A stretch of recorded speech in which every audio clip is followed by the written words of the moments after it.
Hello everyone and welcome back to more of Anime Villainous Tournament Arc 2026. It's your boy Chaos as always. And for today's game, we are halfway through round 1.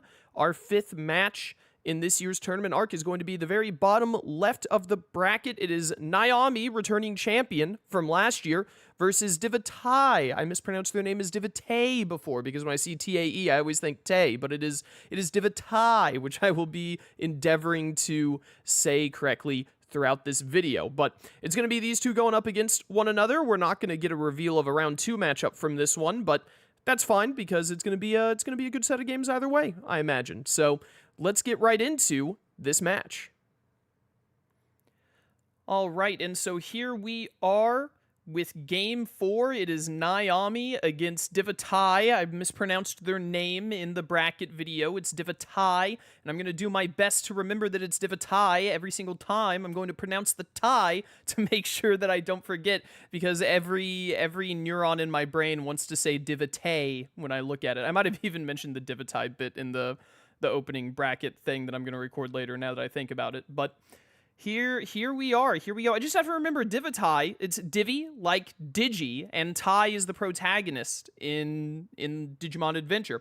So Divitae, the Digimon Master, as I've decided now, is going to win the dice roll and will be our starting player against Naomi here. I love Naomi's little shiny poniard fist pump.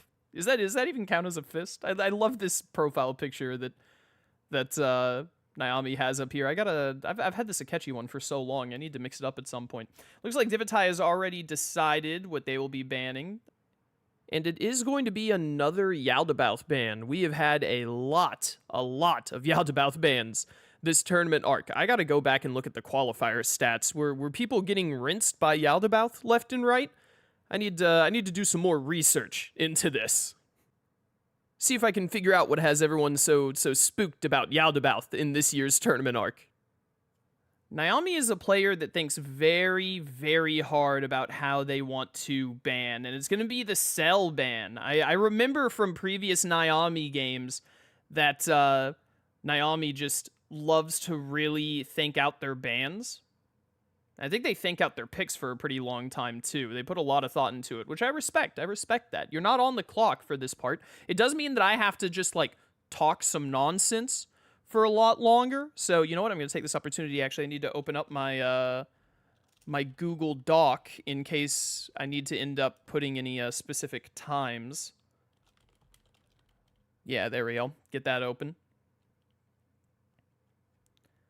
So what are we going to see from Naomi here? I might have to put in a jump cut right here. Never mind, we're good. It's going to be Father and Crollo. Okay. So a lot of Father's games are decided by if Father can get some relatively early to mid-game lucky Promise Day pulls to get out Pride and Wrath, or just some well-timed Envy draws to get some strong control over the board. And Divitae is our starting player, if I'm not mistaken. Divitae gets to go first. So with that in mind, they'll have a bit more of an advantage with Father getting to go to Lior and then Fort Briggs right after to get some early Fate pressure. And Crollo does not like early Fate pressure because, much like Orochimaru, he likes to kind of be not fated a lot early so that he can have time to set up his board to deal with the incoming fates. We are going to see Naomi take the shuffle, so didn't have a very good starting hand as Crollo there. And then we are off to the races. Of course, it's straight to Lior. Playing Equivalent Exchange. I'm going to do everything in my power not to think less of Divitae for this, because I think Equivalent Exchange is a scheme you basically never want to play. I can only assume that it was the only play that Divitae had, and so did it as a result. We are going to see Zeno here. Pretty good first pull, because Naomi has to get Illumi or Kaluto to be able to get Zeno out of here, and Gon is now a very strong target for Hatred later on.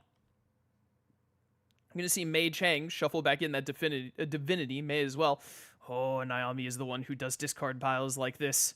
Oh, I hate it. Oh, I hate it a lot. I am not a fan. Not a fan. Sorry, I gotta send a message real quick.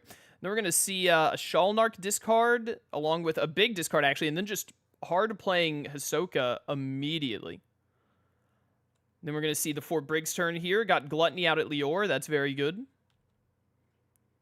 Setting up the potential Pride combo later on. And then this Fate is going to see Melody and Kropica. So Kropica to Outskirts here is really good. Actually going to do Kropica to Hideout, which I don't dislike, because with Zeno already holding down Underground Auction, taking away the double play and the discard at the gain 3 is pretty good.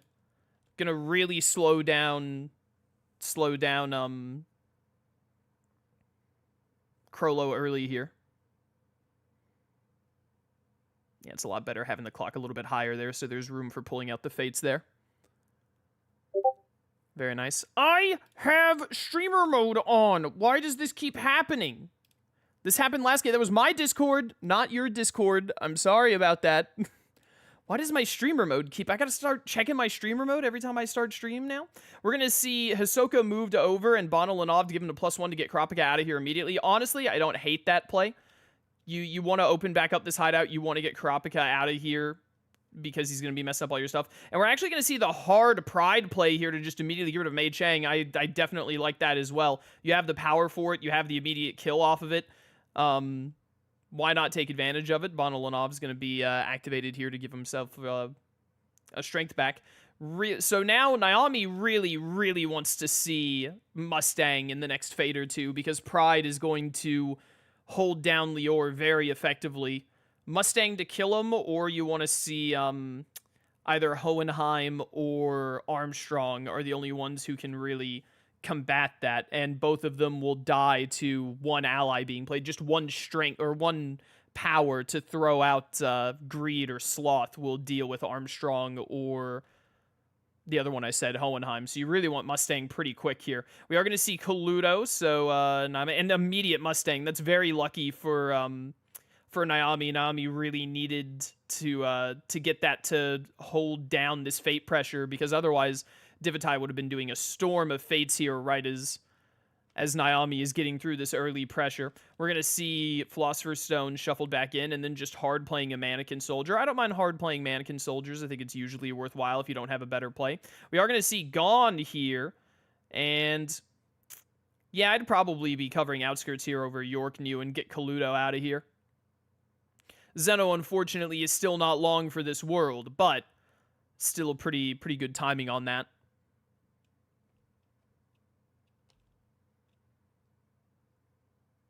And that will be the end of Divitae's turn.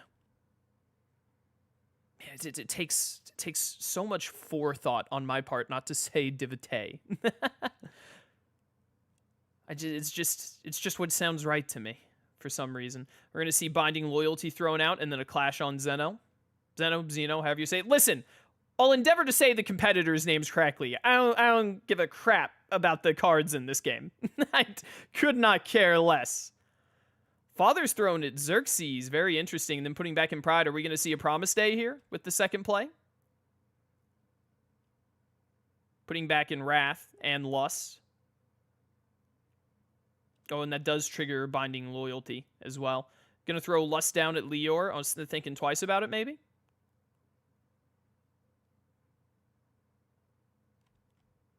Binding Loyalty used on Franklin. Yeah, makes sense.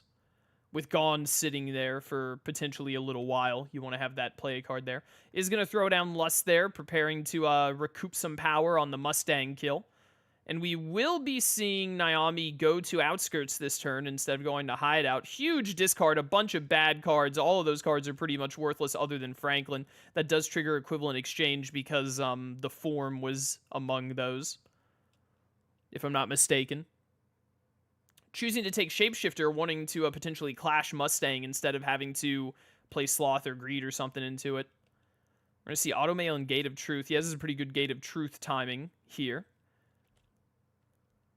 Obviously, something like Edward probably would have been worth more. Alphonse would actually be potentially pretty good here. There are two times you want to see Alphonse. You want to see Alphonse fairly early in here after some of the Detritus has already been thrown out of the deck, and you're more likely to hit some of those strong allies. And the second best time to see Alphonse is when Father's Villain deck is down to 8 or less cards, so you just force him to reshuffle his entire discard.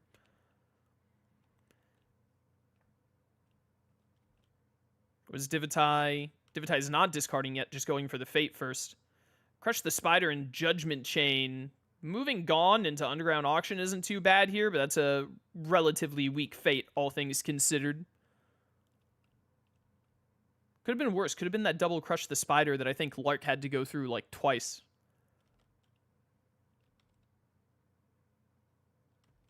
And then we will see some discards. Anything else? We got 3 strength here, so we could actually see a Xerxes pay 5 for a token at Fior, which would turn on the Mannequin Soldier here up to 1 strength. Wouldn't be the worst thing ever, but also really wants to get rid of Gate of Truth. Because, you know, it's Gate of Truth, and Father loves his villain ability. Plus, Father, he can't, Divitae can't use the Shapeshifter, which might have even discarded it, I didn't notice, that they pulled earlier with Equivalent Exchange. We are going to see it go to Hideout and then a Greed Island. Probably going to grab Requiem here and then play Franklin into playing Requiem. That's what I would do. Gonna discard Shizuku. Nobunaga, sure, I understand, but discarding Shizuku. And then no second play? Huh. Interesting. I've never seen Naomi play Crollo. I haven't seen Naomi play any, we are gonna see the Gate of Truth gotten rid of here. I haven't seen Naomi play any, whatchamacallit. That was a really good Gate of Truth. That was a bunch of cards that Divitae basically didn't want to see. So that's crazy lucky right there. Shuffling back in a Shapeshifter and a True Alchemy. I'm not sure if there's anything in the discard they'd want a Father's Throne. Also putting back in, whatchamacallit. Has not drawn a Promise Day yet, it seems like, which is quite unfortunate.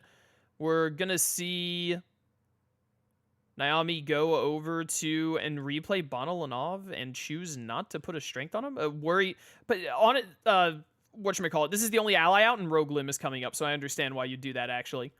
Because now if Bonolanov gets hit by Rogue Limb, as he'd be the only legal target for it, you can clash him once you come back, because he'll be 2 strength instead of 3, because he would keep the strength tokens after getting Rogue Limbed. We are going to see Alphonse here, like I was talking about earlier, and I was about to say you probably... Well, actually, no, you know that they've got... I was going to say normally you would want to cover up Central here, but actually covering Central wouldn't be that useful, because you know that Shapeshifter is in Divitae's hand, so Divitae would be able to go take the Vanquish and then clash immediately. Yeah, discard the power token so that Father doesn't have power anymore. Genius. All right, only hit Wrath here, but I mean, Wrath is a good hit. You normally want at least 2 hits off of Alphonse, so that's a little subpar, but if you are only going to hit 1, you want to hit Wrath or Pride, typically. So Divitae's going to want a Father's Throne Wrath back in there at their earliest convenience.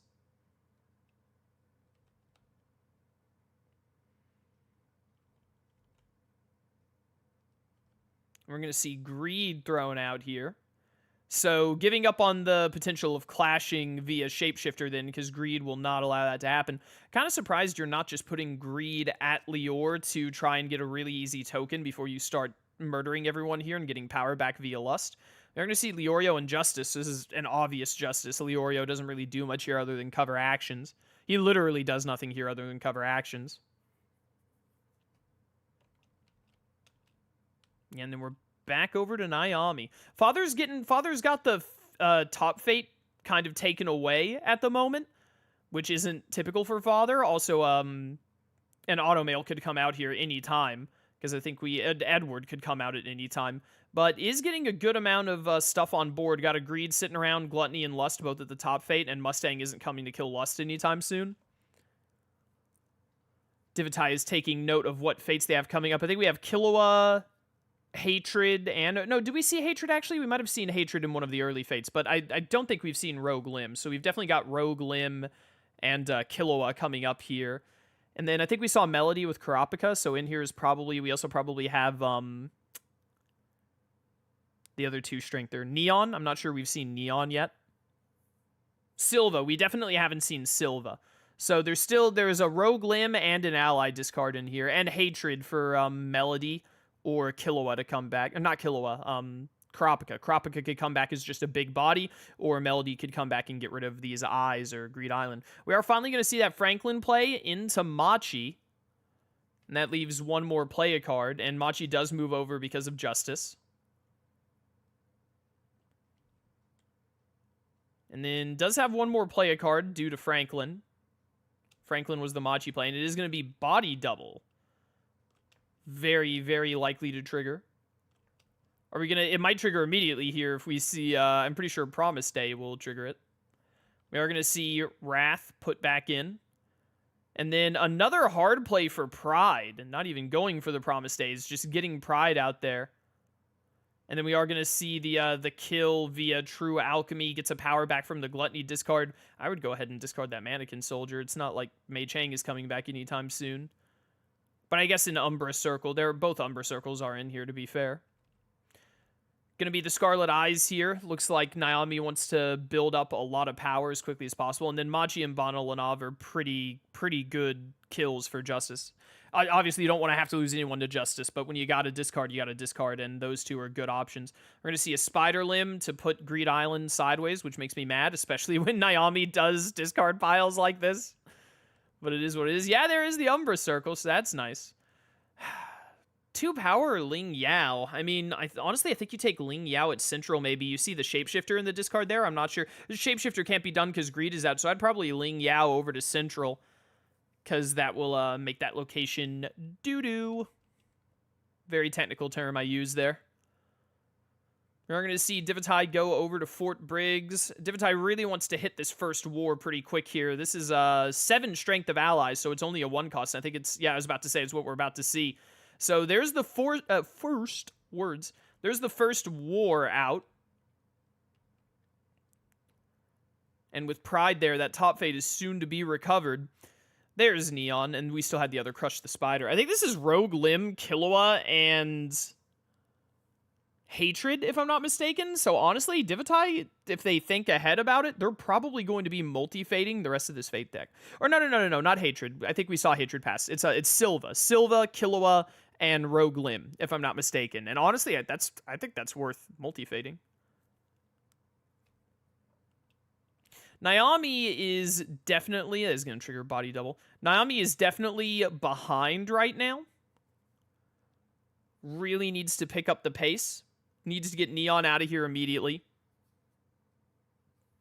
And really just needs to get more on board. Father has a lot more on board right now, as well as Naomi...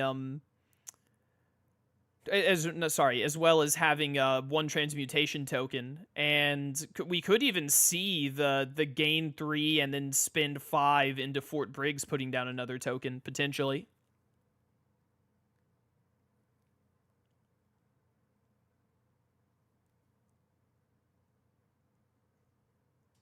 Gonna put back in Kaluto. Interesting that it's not Hisoka going back in. I guess Rogue Limb is coming up, so.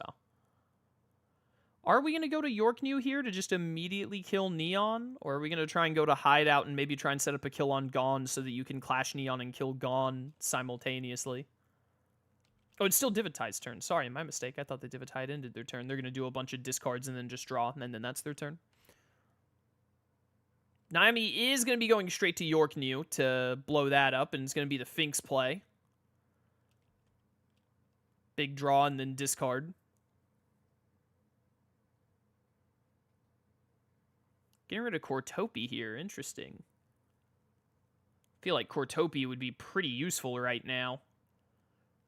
Although I guess it is nice to leave Scarlet Eyes and Franklin here. And we are going to see the Vanquish. So, and moving Franklin. Very interesting. I feel like I personally probably would have taken the Clash to try and keep more stuff on board, because you already were at 3 power and had Scarlet Eyes out. And I think Melody and Hatred have both passed, so you don't have to worry about losing Scarlet Eyes anytime soon. Whoa. Well, why'd my thing zoom in so much there? We are going to see a True Alchemy play into Pride here, which is going to net 2 power, 1 from Lust and then 1 from the Gain one.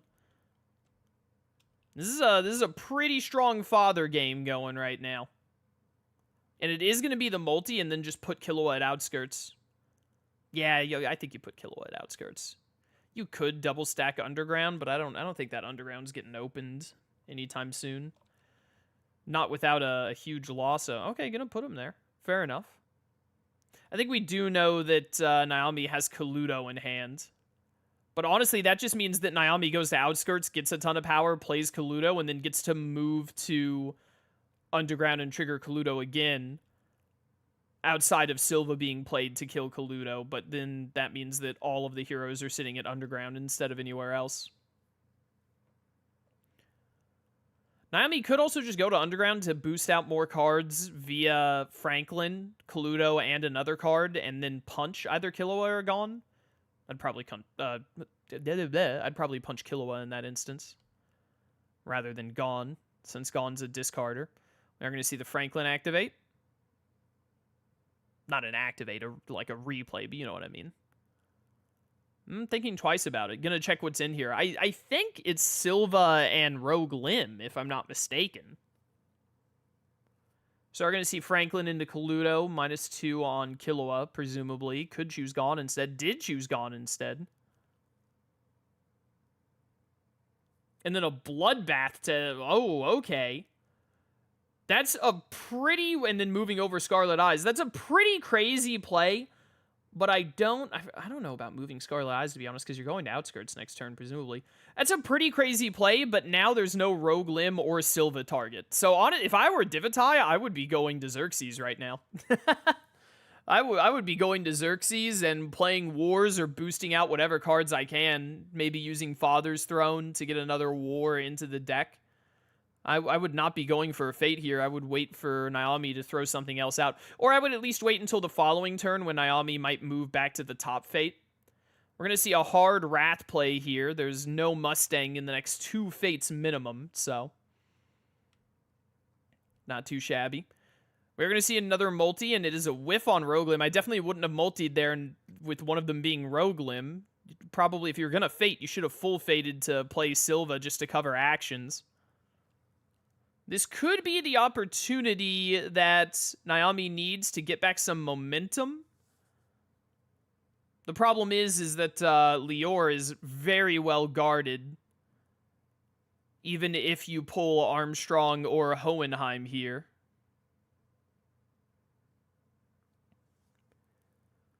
Because Pride plus Gluttony plus a Mannequin Soldier will be able to get through it, and Wrath can move as well.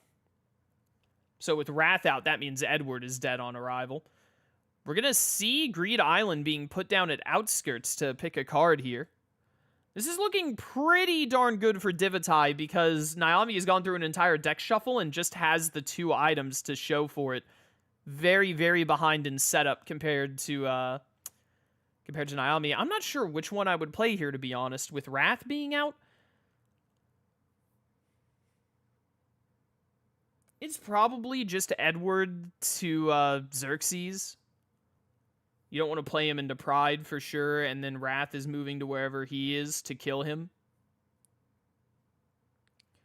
So yeah, I think Xerxes is probably the best option for that.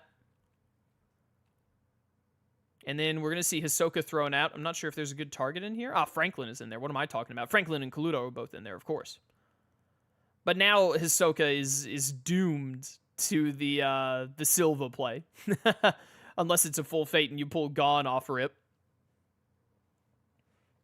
This is going to be a very rough matchup for Crollo going forward. Divitae kind of won, and going first helped with it. Divitae kind of won the early momentum war, and now has both Fates open with Pride specifically defending Lior. And so it's going to be very hard with so little setup on board for Crollo to deal with these incoming Fate storms. We are going to see the Wrath kill on Edward. Not shuffling. I was about to say, not shuffling in Wrath. That doesn't make much sense. And it's just going to be another Mannequin to Lior. Getting rid of Edward is always a worthwhile turn. So I think that Naomi really needs to, especially with a gain 3 Fate open right now, really needs to just bounce Fates for as long as they can to try and get Mustang back around, but also just really get control of what's going on here. Hohenheim, I'd probably put at Fort Briggs, to be honest, even though Greed is there, to take away the gain 1 discard there to make it a lot weaker. But also, you're playing from behind, so stopping like the gain 3 double plays is... Yeah, I don't hate it. I think both plays are probably worthwhile, but thinking about it more, Hohenheim is probably the better one. We're going to see Franklin into Shalnark. Seeing if they want to use Hisoka, but they're actually going to bring over Greed Island. Shalnark, I'm pretty certain this is Silva. So this is like a not long for this world in the slightest. Shalnark. Do you still have the move action here? If you have the move action here, you definitely move Shalnark one to the left. Absolutely here would be the move to make. Really also needs to try and take advantage of Franklin, assuming he doesn't get, assuming, gonna move Greed Island. No, I would, is this not Silva? This might not be Silva. Maybe it's not Silva. Maybe I'm wrong. We're going to see Divitae go over to Lior. Now, Divitae definitely has the advantage here, but there is one... I think the main way that Divitae could end up throwing this game while being ahead like this is just focusing on back-to-back fading. What they really need to do is, like, kill Ling, kill Hohenheim, and push objective. And we're going to see Envy thrown down at Central. That's pretty good. They need to get another token or two before, and it was Silva, I thought so. You kill Shalnark here like 1,000 times out of 10. Oh, I'm not going to kill Hisoka. Well, I guess with Hisoka would just get Shalnark back. Yeah, that makes sense. But also, you're leaving up... The thing that I don't like about killing Hisoka instead is that you're leaving both fates open. And there are 2 heroes out right now, and you're getting to the reshuffle, which means Mustang could be coming up. We are going to see a Lumi off of the Franklin activate onto Silva. And then getting Uvigan out there. So now Naomi is starting to build up a lot of cards. And has both fates open, at least at the moment. You probably do Winry here over Riza. I don't hate Riza as an option to make a war potentially a little more expensive. Especially Riza going to Central City right now actually stops the Xerxes war play off of just Envy. I also don't dislike that because it takes away that gain 1 discard, which is very nice. But honestly, I feel like I probably would have played Winry here to try and get to Mustang faster. And I don't even think you want Mustang on Pride. You'd want Mustang to kill, like, Envy or Greed, depending on if they're used for Vanquishes or not coming up. Hatred here is annoying because Neon is annoying for Naomi, but Hatred is honestly not that bad for Naomi to see because now they don't have to worry about like killing Silva or any heroes being killed and then getting replayed for like 6 more fates. We do have Gone lurking in here though for another. There's Gone and Rogue Lim are both in here.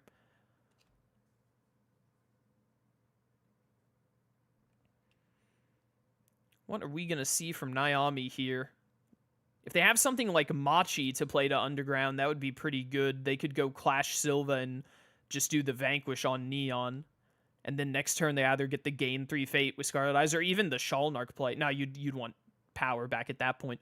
Or they could go to Outskirts and try and boost out some low-level cards. We've been seeing some Crollo games without Requiem coming out. I'm still kind of surprised that Naomi didn't take that early on Franklin, like Greed Island Franklin Requiem play.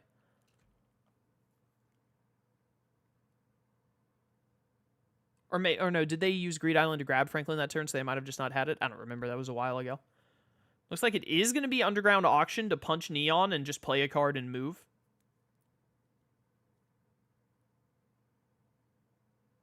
It's going to be Uvigan moving over. Silva is out right now, so Uvigan at Underground Auction is probably the best place for him. Because if Gone comes out, Gone can't cover the top fate and kill Uvigan. Oh, we're actually going to see the Phantom Troop to do the gain 2 and then Shalnarking back over the Greed Island. Interesting.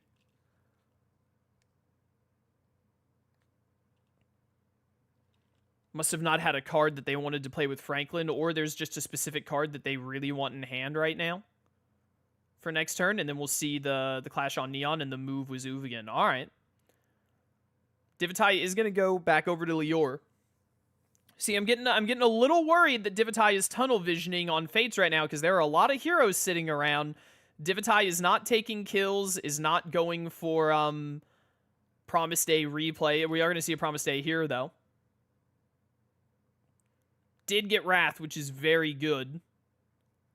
Gonna put Wrath over at Riza. So this is... Wrath is 3 and Greed is 2, so that's 5 strength. So it takes 3 power with Riza sitting there to get the war.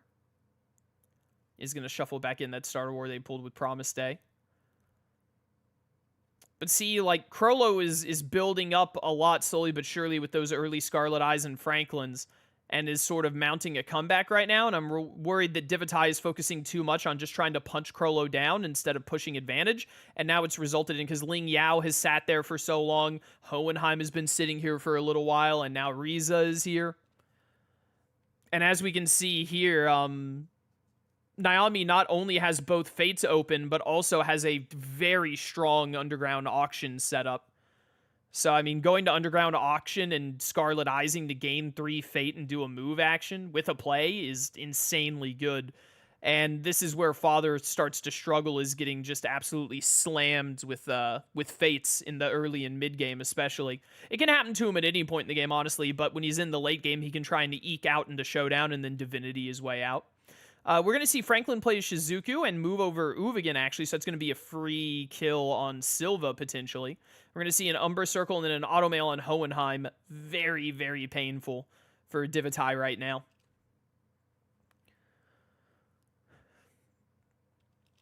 I don't hate going for a Fate here because this top Fate is very strong and is open, but Divitae really needs to go take some Central City. Really, what Divitae needs to do, and maybe should have done a turn or two ago, is go have Envy kill Ling Yao, get the gain 2, and then and then move Pride into, or Lust even, into Xerxes to deal with Hohenheim, because you can leave Lior defended with like 2 strong Mannequin Soldiers and like Gluttony, or like 2 strong Mannequin Soldiers and Lust. Can keep it locked down. Well, I think that Divitae, and there's good Gone timing, and that gets rid of Uvigan. Or Shizuku, but I'd kill Uvigan here. He's closer to the left and also had the easy kill on Silva into some move action shenanigans. But now we're back to both players have 3 heroes each out, and Wrath is still sitting here, so Divitae can definitely... I was talking like Divitae is maybe getting in a bad position here, but it's not that bad of a position, to be honest. We're going to see a 1-cost True Alchemy and then actually going to do the move action with it to get over to Hohenheim. Interesting. Kind of feel like it might have been more worthwhile, honestly, to kill Riza there, get the gain 1 and maybe some discard shenanigans. Especially with Gone holding down this top Fate. We are going to see the Scarlet Eyes activated here for 2 at Underground Auction, and then a move action, presumably.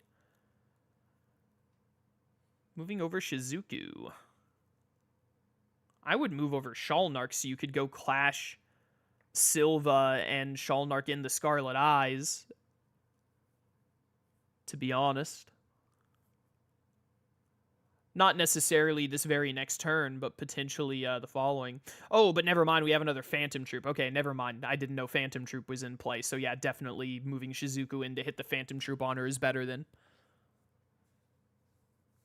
Definitely better in that instance. And you could do the move on Shalnark now, after you Shalnark either Illumi or Franklin here.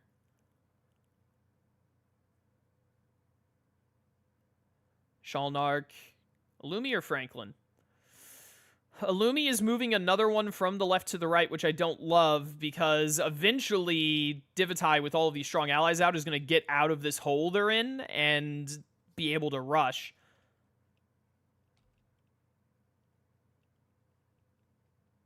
What did... Oh, played Finks. I see what happens. Shalnark pulled over Franklin, which played Finks. I was like, how are you discarding? I was so confused for a second. Still has Greed Island and Shizuku, if I'm not mistaken. Because Franklin was the Finks play, I believe. Oh, and then we're going to move Franklin back? No, going to move Scarlet Eyes back because very desperate for power right now. Did we have a Shizuku move trigger here with the... Or that was the Shizuku move the Scarlet Eyes back, right? Because they already used the normal move to pull Shizuku over. Yeah. We are going to see Divitae going and just taking a gain 3 turn. Very low on power right now, so that's understandable. I still feel like it's going to get Sloth out for 2, which is good. Still feel like probably going to Central and having Envy kill and gain 2 and then doing that play and maybe even moving Lust over into it for power gain might have been nice. Ooh, Edward with another Automail. Ooh, you got to move Wrath into him immediately. You have to put Wrath into him. Actually, just going to put Edward where Wrath already is. So Naomi made the choice for you, which is very funny. Do we have a True Alchemy? High odds of a True Alchemy here. You just want to... I would go to Central and True Alchemy Vanquish and get both of these automails out of here. Because you do the Vanquish to kill one automail user, and then you spin one. Yeah, instead you're spending 2 on a True Alchemy here. Which I don't love. But it gets Hohenheim out of here and gets an automail out. But we're also getting pretty due for a Mustang. This is a very, very heavy Fate game from both players. They've both been playing it very heavy Fate. Don't put Killua there. Killua's ability does nothing there, more or less. Yeah, I'd double cover the top Fate here. Get that double covered so it's not getting out anytime soon. We're probably going to see another turn over at Underground Auction for the Shalnark into Scarlet Eyes and then some movement. I'm actually going to Greed Island something out here. Okay. Is it potentially going to be an Ultimate Heist? Or Phantom Troop, sorry. It is going to be a Phantom Troop for 2. So that's going to trigger Shalnark into Scarlet Eyes, which pays for the Phantom Troop.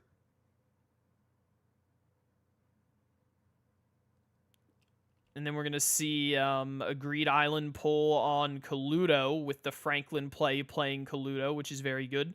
Get a move action from Shizuku to move over Finks. And then the normal move action moves over Illumi, and then we clash Killua so that all of these mini cards can be moved. All right, this is very strong, especially with Greed Island pulling in more Phantom Troops. We are going to see the gain 3 over here from Divitae, and is going to do a 2-cost Promise Day and gets Greed for it. Oh, right, because Riza is still sitting here. Wrath actually can't get the kill on Edward, so I was wrong earlier about getting the double kill on Edward. Really should have taken that Riza kill. This is what happens when you just let, and we're going to see the 1-cost on, whatchamacallit, and use both of them to... I probably would have just killed Riza with Greed and then killed... what's his name with Wrath the next turn.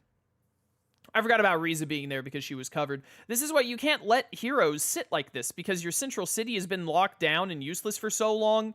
Riza has been like lowering strength and causing the way that game played out, or that kill had to play out. We're going to see an Alphonse here, which is going to force a reshuffle, and is just going to go ahead and cover the top Fate for the sake of trying to stop some Fate pressure. Ooh, and both True Alchemies are in the deck, so we know there's not going to be a True Alchemy uncover here either. And that kills Greed and Sloth. Very, very strong Alphonse play there. Now we're just like one Mustang away from potentially locking down Lior. Fort Briggs' turn? Fort Briggs, if you have Shapeshifter, wouldn't be too bad. But I think all the Shapeshifters might have been in the discard. That turn earlier where they couldn't do the True Alchemy thing to also kill Edward because Riza was there, and I forgot Riza was there. Honestly, I would have gone to Central City and killed Hohenheim and then done the 1-cost thing just to kill Riza. We are finally going to see Envy kill Ling Yao and do the gain 2, and then we're going to move Lust over. I'm not a big fan of that. Personally, I would have preferred moving Pride over to have the 4 strength there. We're going to get Envy right back at Central, which is very nice. So that way, Lust, when you do the double... Because then Mannequin Gluttony on a kill kills Alphonse and nets you back 3 power while Lust is sitting there. It's like 3 power you're leaving on the board just to leave the Gluttony Pride combo there. And I mean, you could move Pride over to Xerxes, get the Xerxes token, and then if you need the Fate pressure, move Pride back to the left instead of pushing him onto Fort Briggs. We're going to see Franklin into another Phantom Troop. Here we go again. Scarlet Eyes into Bonalanov, putting a +1 on Illumi. Interesting choice.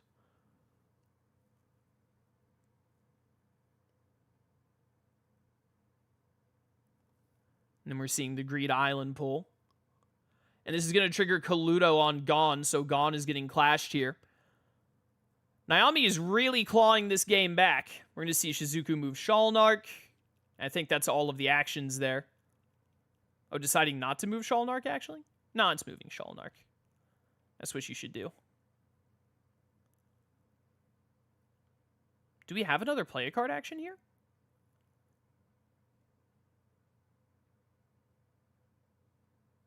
I guess we did. I thought that we were already out. Still has the move action left. I wouldn't move Shizuku, because Shizuku is a great Shalnark target. Words.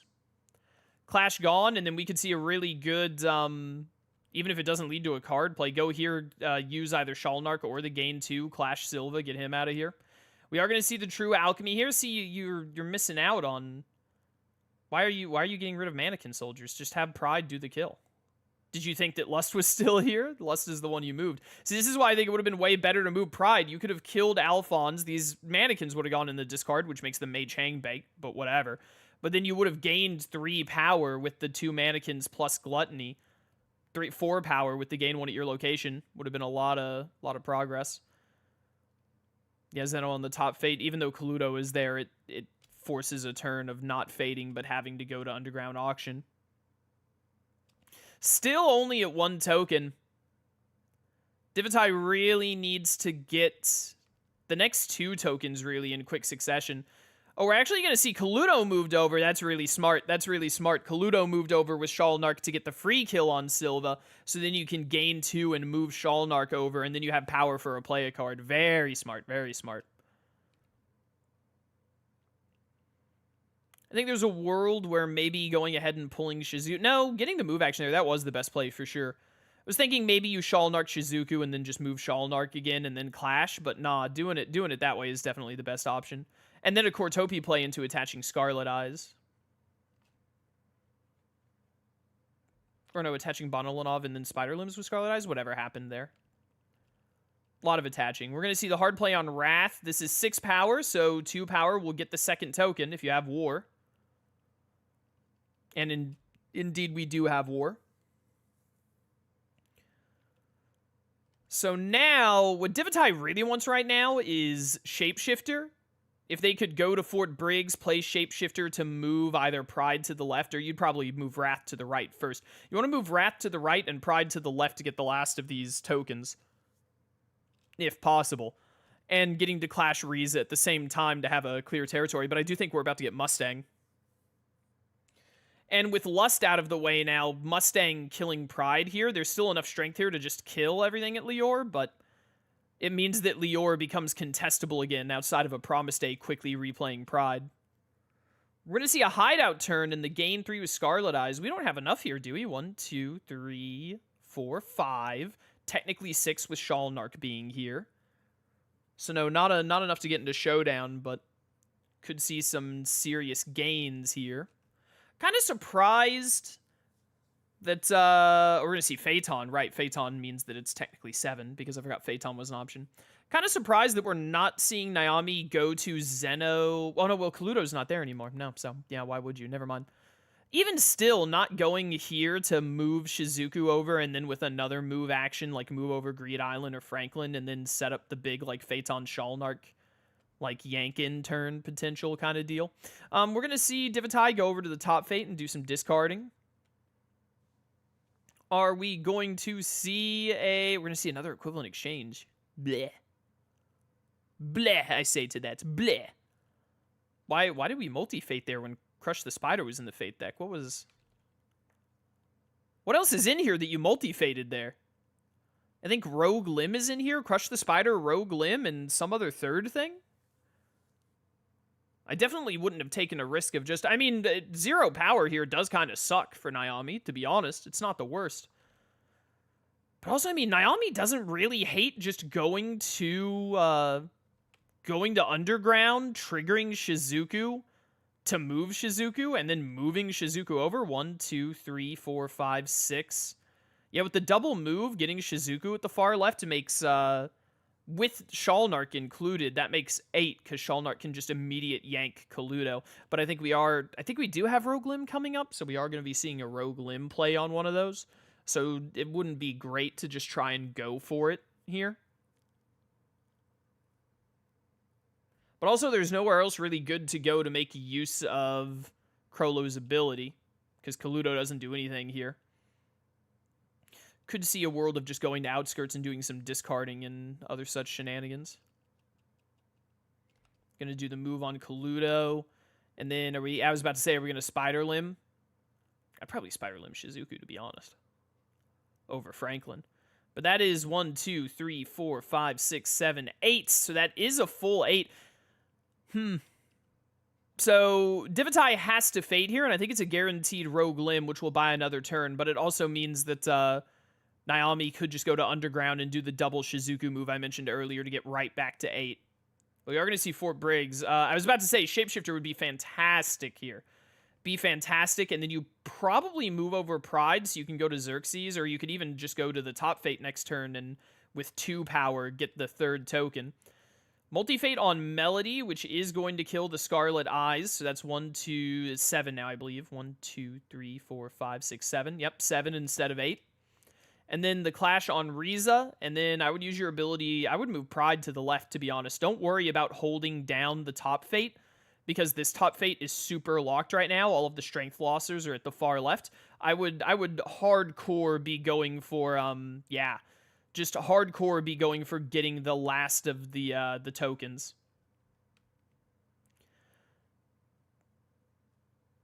I think Divitae has this game on lock as long as they hard focus objective right now. Changing their mind. I would still move Pride there, because even if Mustang gets pulled here and kills Envy or Pride, then Wrath just moves to replace whichever one of them dies. And then that means you have the easy token and the easy kill on Mustang. Because I do think we have Mustang in these last 4. Gonna choose to move Lust instead. I don't hate it, because you do want to move Lust and ideally Wrath both to the right here to get this token, but I still feel like moving Pride would be the better play, because it baits Mustang out of the top Fate if you have to keep up the Fate Storm, and again, it moves Wrath there, so it sets that up very well. You still have Lust to move to the right, and then you just kind of want to like draw into Greed and Sloth to throw at Fort Briggs or just go to Xerxes like every other turn to close out your Fort Briggs token. Because Zeno is holding down this top Fate on Crollo hard. I think that Naomi Naomi tried to push for a quick game, which I respect, but has unfortunately, and there's the Mustang, and it's going to go on the top Fate and kill Shapeshifter and Pride. But Naomi has shot themselves in the foot just a smidge by getting Illumi and Kaluto over to the left, so now Zeno is just living. He's just holding it down forever. So we're going to see the gain 2 and then the move Wrath, and then are we going to get this token? Should be able to. It just costs 2, and then I would use both these mannequins with Gluttony to get Mustang out of here. And so this is actually game on board if, no, put that Starter War back in. If you draw Starter War, you win. If you don't get faded. Nah, I would have put that Starter War back in. Might have Starter War in hand. If they have Starter War in hand, then there's no point in putting it back in. You just only hold the Starter War you have in hand forever. But this is very, very potentially game on board, provided Divitae has another Starter War. Envy is 4 strength because he's on his own, so you just go to Xerxes, gain 3, and then that's 4 to get it. Yeah, I think Zeno plopping down an Underground Auction while all the strength losers moved away. Strength losers. Kind of shot Naomi in the foot. I think we saw a Phantom Troop get back right there, and then you're moving Shizuku over so you can Shalnark in Hisoka or Shizuku or both. And it looks like that's game. Didn't shuffle into Starter War because they had it in hand, which is fair. And that will be game for Father. What an intense and long game. Naomi really brought it back in the mid game with Crollo there, and I was a little worried that Divitae was gonna tunnel vision on fading a little too much, but luckily I think Zeno was the real cincher for Divitae in this game, holding down that top Fate for so long because Kaluto and Illumi were moved away. Probably what would have done Naomi better was just not choosing Kaluto to be moving. I think what happened is they did that really strong Silva turn that moved Kaluto over, and then they were just like, well, I'm just going for it then.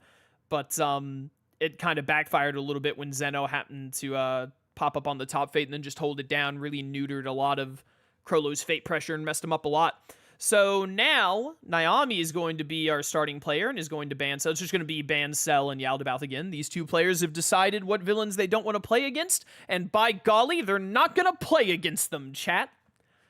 Yaldabaoth has been such a popular ban in this. Was Yaldabaoth being used way more? And I saw that a lot of Yaldabaoth stuff was happening in qualifiers. A lot of people were playing him, but I didn't realize it was to this extent. No one wants to go up against Yaldi.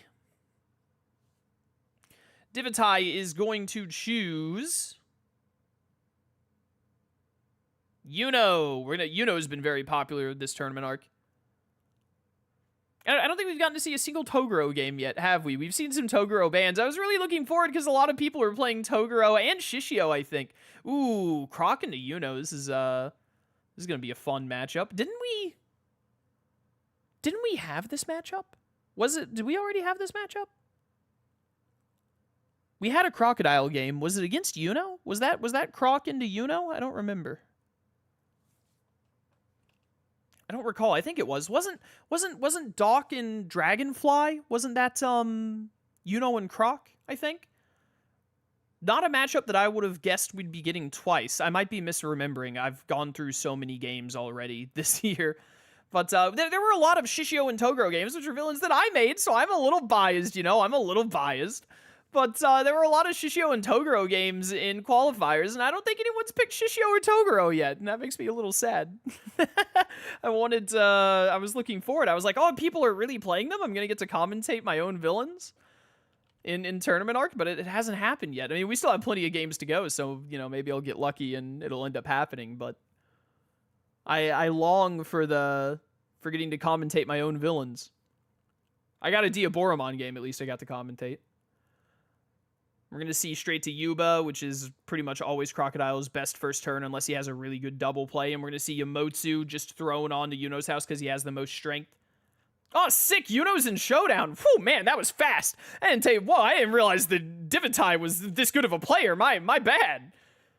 Insane levels of skill. Unprecedented levels of skill on display here.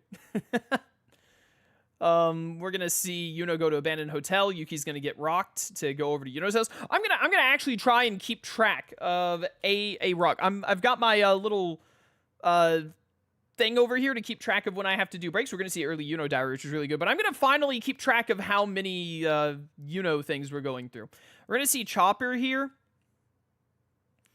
Probably, yeah, I was gonna say you probably want him at Yuba. You really want to lock down that gain 1 and discard, because that's going to be, the thing is you want him to either go to Rain Base because it makes it harder to get Utopia off and to do back-to-back double plays, or you want him at Yuba to stop hand movement. One of those two things. You don't really want him at Alubarna because then it's very easy to clash him with Mr. 3 or... Why does he have a -1? I was about to say, that's not real. That's not true. They thought that this was Mr. 3. They kind of look the same. We're going to see Surrounded. I'm keeping track of these, dude. I'm keeping track of these. And then Yukiteru Diary Activate to see what the next one is. Didn't luck into a hit, but because they didn't luck into a hit, they got to do the Activate. We're going to see Axe thrown down, and a Decoy Trap on Yamotsu, so must really like where Yuki is going next turn.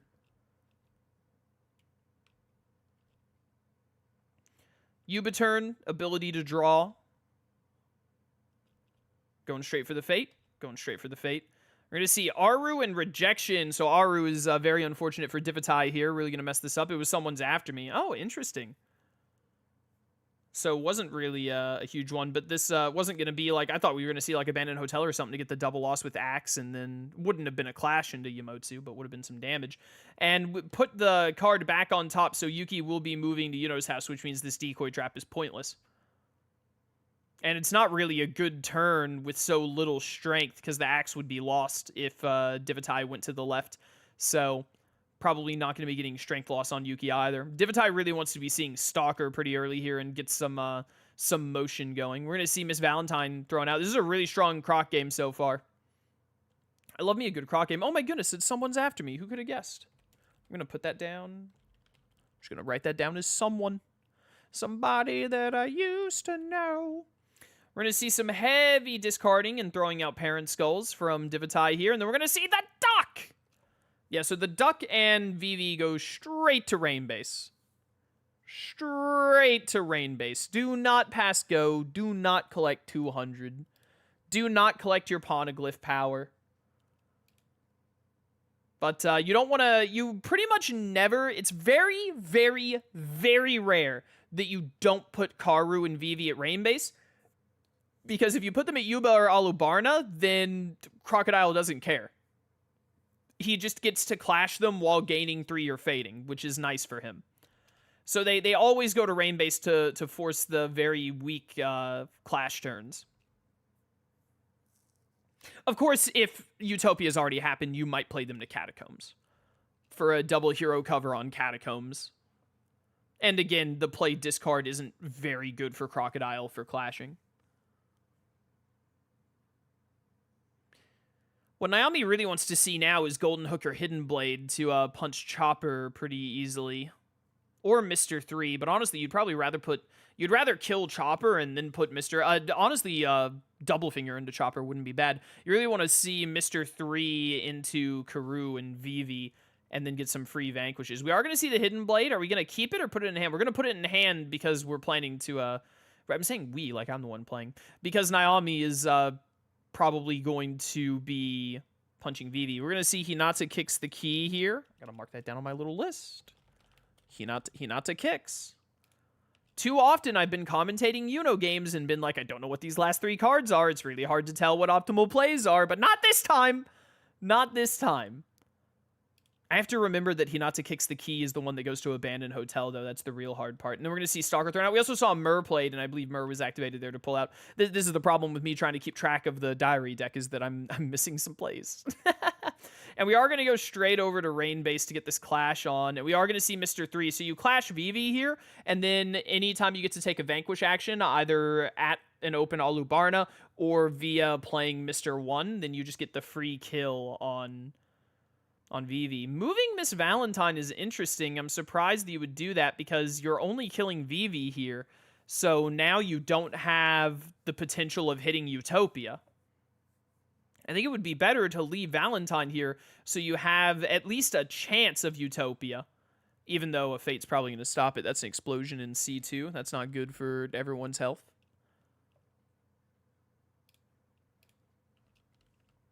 Doesn't really matter where Yuki goes to right now for Divitae because they're in Stalker setup mode. We're going to see a gain 2 and then a ton of discarding. Followed by Usopp and Water Weakness. Yeah, I just want to cover up Alubarna here. We, unfortunately for Divitae, we do know that hasn't gotten any of the really heavy-hitting heroes yet. Hasn't gotten either 4-Strengther or Luffy. Although you probably wouldn't play Luffy early unless the other one was like Duplicitous Woman or something. But this is an easy Hidden Blade fix right here. What was the other play a card? Did they not play another card? Did they use Stalker for the no interference to still draw to 6? I don't see another card played here. We're going to see the Hidden Blade and is going to pay for it this time because they are not planning on clashing Karoo at this point in their career. They're just waiting to get the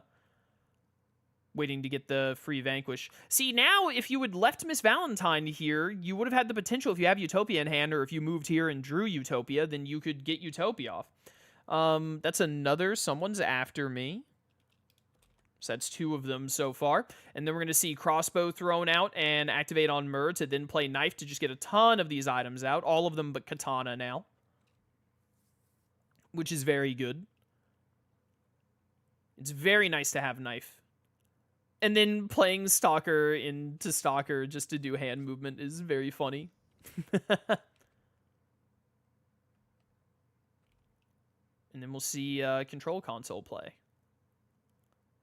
Oh, what are we're talking about? Oh, I see what's happening here. They did Stalker into another Stalker play. So they're probably trying to figure out if that's a legal play to play Control Console here. I think it is. I think you can chain Stalker into a Stalker play. But I might be wrong. I'm not sure. I'm not sure what the legal play there is. But it looks like they're not going to do it. I've never done that before. Oh, okay. I get why they did the Sunday move now, or the Valentine move, because now they can move Valentine back in for the Vanquish on Karoo. That's clever. Nice. Just get rid of your Fate deck. High level play. We are going to see the Utopia in the open here. This is looking really good for Croc. You can tell that I do not play much. I do not play a whole lot of Crocodile, because I wouldn't have thought of that play. I am not the Crocodile guy on the QA team. A rock is there. No, it's not where rock moves. That moves 1 to the right. Yeah. But that's fine for Divitae because they still have Stalker out. But yeah, I wouldn't have thought of that Miss Valentine play, just being straight up with you. I don't play much Croc. Lark and Butter are the Croc guys on the QA team, not me. Luffy straight onto that top fate is pretty nice here. Getting rid of Hidden Blade doesn't do a whole lot for you in this setup. It's been a pretty good Crocodile game for Naomi. Got that top fade on Yuno locked down really early. We are going to see a Blade Trap thrown out. And Control Console is out as well. And with Crossbow plus Crossbow, Knife, and Axe, we are going to see... Oh, not doing the Blade Trap? Doing something else instead? I would still put the Blade Trap down. So if you get rid of Stalker, and then if Yuki moves into Yuno, then you have to kill Yamotsu because you lose Axe, so you only have 3 strength. Or actually, no, you can do the ordering how you want, so you can still kill Aru. You can do the Blade Trap before Axe triggers. We are going to see Miss Golden Week to get the Sunday move. Very good for Naomi. Naomi does potentially have a lot of drawing to go to get to Poneglyph, though. Poneglyph could be... This is a very strong Crocodile game for Naomi. The Yuno Fate Lock has been very strong. Yuki hasn't lost any strength. So it's kind of Naomi's game to lose at this point, as I like to say. I don't think I've said that much this year, but in this year's tournament arc thus far. But it's kind of Naomi's game to lose, and the one way Naomi could lose it is not aggressively discarding enough to get Poneglyph ASAP. Because like a bottom 5 Poneglyph and then the discards getting covered could really screw over Naomi. Keigo at Abandoned Hotel in this board state, I don't dislike that, to be honest, because he'll take away that gain 1 and discard. The thing is that Keigo will lose strength for a good while. He will go down in strength every other turn pretty much, because Yuno will be going to Abandoned Hotel about every other turn. But taking away that gain 1 and discard, that'll really start to eat into Yuno's power gain and hand movement as time goes on, so I definitely don't dislike it. The bullies have ambushed him, so he's going to the school. I'm going to call that bullies in my my word doc here. Blade Trap is going to trigger, and actually kept Stalker, so just going for the Yamotsu kill instead of worrying about Aru. Now we have Katana, so that's 4 strength right there.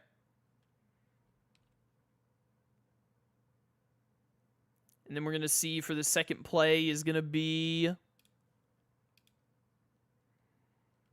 Oh, actually activating Yukiteru Diary to see what this next diary card is.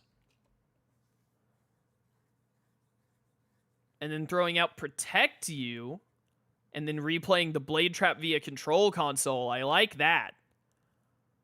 I like that a lot. You don't lose Stalker here. You lose Stalker at the start of your turn, not the end of your turn. And then you're still going to draw to 6 here, assuming you did the third play. Was that 3 plays?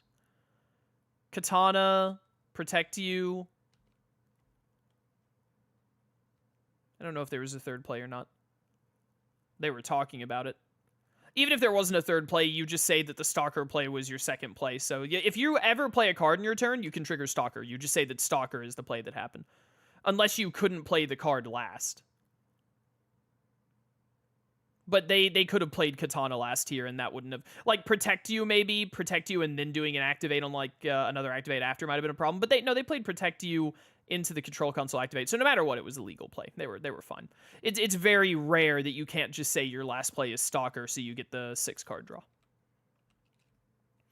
Now, as Naomi, I was about to say I don't hate going to Yuba here to try to mess up this Protect You turn and do some heavy discarding for Poneglyph. You can go to Rain Base or Catacombs next turn and make more progress. We're going to see Mr. 5 thrown down, just get some action. I don't know about throwing away a Utopia here. Might have another. Yeah, Manene is a great pull here to keep that top fate locked down. Yuki's going to end up losing 3 strength probably, but keeping the top fate. In this board state, with Yuki at 12 strength, I don't really think you care about stopping Yuki's strength loss right now. The only thing you care about is keeping the fate pressure down and rushing into that Poneglyph. Unless they have the other Utopia in hand, because they played 1 Utopia, they just discarded 1. I don't love discarding this Utopia. I did say earlier, of course, we're going to see -2 on Keigo and -3 on Yuki here at the cost of Axe. So Keigo is not clashable here. Even if it still had Axe, I don't think Keigo would be clashable. Because I think that's 5 strength. But, I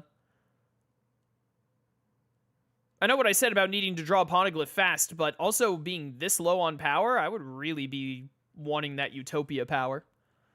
So this is going to be a rain-based turn. And see, this is where it would be really good to have the Utopia. You move Sunday over, play the Utopia. It's a gain 5 turn.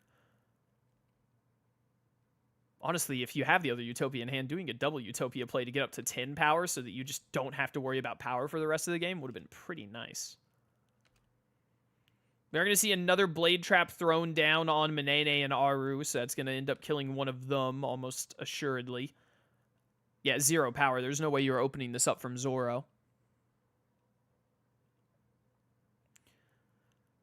Going over to Rain Base and drawing a card, gaining 2. Gonna move Missile Sunday. Do you have the other Utopia? Okay, did have the other Utopia, so that's fair enough on discarding the other one. I still think I would have... Oh, thrown out a Girasole. This is... oh, that's right. This is a really funny interaction that this villain has. Unless this is all clear, Girasole would... Oh, wait, I didn't mark down. Was that the third Arak is there? I hope it was, because I'm gonna mark down that it was. I got so into the game, I forgot about keeping track of the diary deck. No! Oh, are you going to go to Yuno's house so you can kill Aru and Manene and just get them both out of here? Honestly, I think that's a good play here. I'm surrounded. So that's the second I'm surrounded, so we're out of those now. And then Blade Trap Clash will kill Manene, and then Clash at the end of the turn will kill Aru, and then you get to do an activate and a play a card. We're going to see Yukateru's Diary on the activate.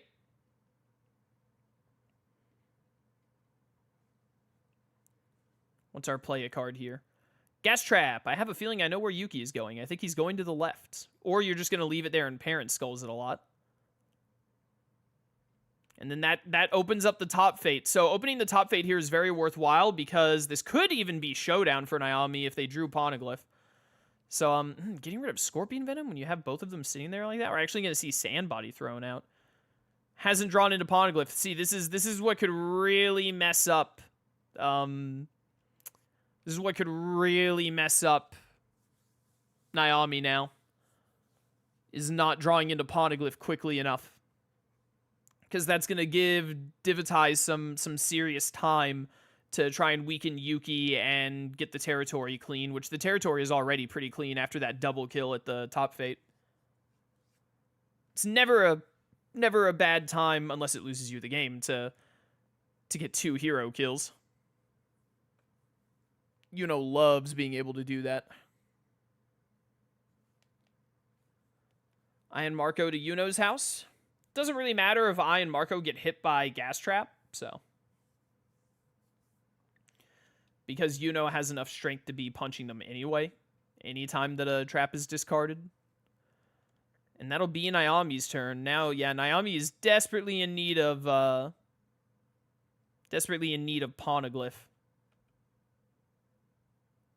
I'm a little worried about having Sandbody out, because if Divitae doesn't fate this turn, then that costs a draw, which could be a really big deal. Every draw for Crocodile really counts, because if Poneglyph is at the bottom, that's potentially 2 to 3 turns away from being able to play it, depending on how low it is. It could take up to 3 turns even jumping the discards, because if it's the bottom one, you go discard your whole hand, draw 4, that leaves 5. Go discard your whole hand, draw 4, that leaves Poneglyph on the bottom if it's the bottom one. We are going to see Yuno's house here. What is this diary card? We have a lot of the specific move ones left. It's going to be Strange Room, which goes to Yuno's house. So we have all clear left. There's an all clear. There's one of the ones that moves to the left. There's an explosion that moves too. This is all clear. Someone's after me, which is the move to the left. All clear is doesn't move. The one that moves specifically to Yuki's house, which I think his mom made a futon, and then explosion in C2, which moves twice. Got him. Man, I'm good at this. So that being a Strange Room means that it was a guaranteed hit on Yuki with the Gas Trap, which is very nice for Divitae. We're going to throw down a Decoy Trap here. As long as this top one... did they activate? I assume they activated Yukateru Diary while I was looking at all the cards left. As long as this isn't all clear, that'll get I and Marco off of there and clear that top fate. We haven't seen Hinata yet. Could be a fate into Hinata into shuffling the Diary deck, which could potentially put whatchamacallit on top. It'd be a 1 in 4 chance. Or we could see a dead end. Who knows? We're going to see a Protect You. Yeah, Hinata or a dead end here would be really good for Naomi. And activating Gas Trap and putting it over at Kago, actually. Changing their mind? Throwing it at Yuno's house. Checking to see what fates can come in. I think we saw a dead end earlier. There might be one more dead end. I'm not sure. But I'm pretty sure we haven't seen Hinata yet. Hinata's the big one that could mess with it. Potentially. Keigo has been holding down that hotel, man. It is so abandoned, and he is so certain that it's abandoned. I always love looking at Yuno's territory, because I remember I helped Butter get a lot of images for this, and I love how... I gotta make him do a dev com at some point so that we can talk about it, but I made sure to get I got all of the territory images. I made sure to get images of indoors for all of them, so like all of Yuno's territory is indoors, but then Yuno's portrait that Swallet made has Yuno outside, like on the street, so it's like she's going between each location when she moves. She's like outside going from building to building. Anyway, sorry, I should focus on the game. We are going to see Poneglyph here. Got Poneglyph, which is very important. So that is going to get into showdown. So we're in a major race here. Yuki is only at Rejection and John. Okay. It's all clear. The card that moves to Yuki's house, which is Futon. The card that moves 1 to the left. And then the card that moves 2, which would be over to school.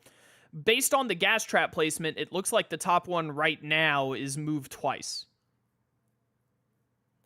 So you probably want to put Yuki at school. The odds of that top card being all clear after Divitae looked at it is so low. I would probably, I mean, John would be nice to get out, but I would probably put Yuki at school, assuming this is, I'm surrounded. Or no, Explosion in C2. It's the other double move one, my bad. Also, we still have Sandbody out on Croc here, so this next fate is going to be a single fate, which could, if it ends up being something like Duplicitous Woman, could be a huge deal. Sunday goes to the top, and now Croc gets 1 power every turn, which pretty low right now, and we're not going to see Vivi or the Duck anytime soon to turn it off. So very good timing for Naomi to start getting some power back. Now, Parent Skulls are out, so Divitae can save Decoy Trap or Gas Trap. The big choice they have to make right now is, do they go to Yuno's house anyway? They get to clash Ian Marco. They get -2 on Yuki. Honestly, I kind of think they need to. And then you just lose Decoy Trap because Ian Marco are dying anyway. Or you could keep Decoy Trap for the sake of moving later. But then you try and reposition the Gas Trap or just get a use out of it in the late game to finish up. Katana? Katana? Oh, it was the someone's after me, actually. It was the last someone's after me. Okay. Oh, why'd you lose the gas trap here? Oh, do you have to lose the gas trap to be able to clash? No, you don't have to lose the gas trap to be able to clash Ian Marco here when you trigger Decoy Trap. I would have Parent Skulls the whatchamacallit. Did I miss something? I might have missed something. I might have missed something there. But that is going to be a -2 on Yuki, which is very important. And then we're going to see a fake defeat to look at these last 3 and put them whatever order you like. These last 3 are All Clear, Explosion in C2, and Mom Made a Futon. So there are 2 cards that leave Yuki's house, and then there's 1 card that double moves him. So probably what Divitae is going to do here is put the Explosion up top so that it moves to Abandoned Hotel Keigo next turn, and then the one after that will be Mom Made a Futon to go to Yuki's house and get another strength loss there. He's at half. Croc is in showdown. This could be a really close end game here. This could be a really close end game. I think that we have a contingency coming up for Naomi, which will be a big difference maker as well. And that Sandbody is still sitting there. And going to Catacombs has got to be contingency, surely.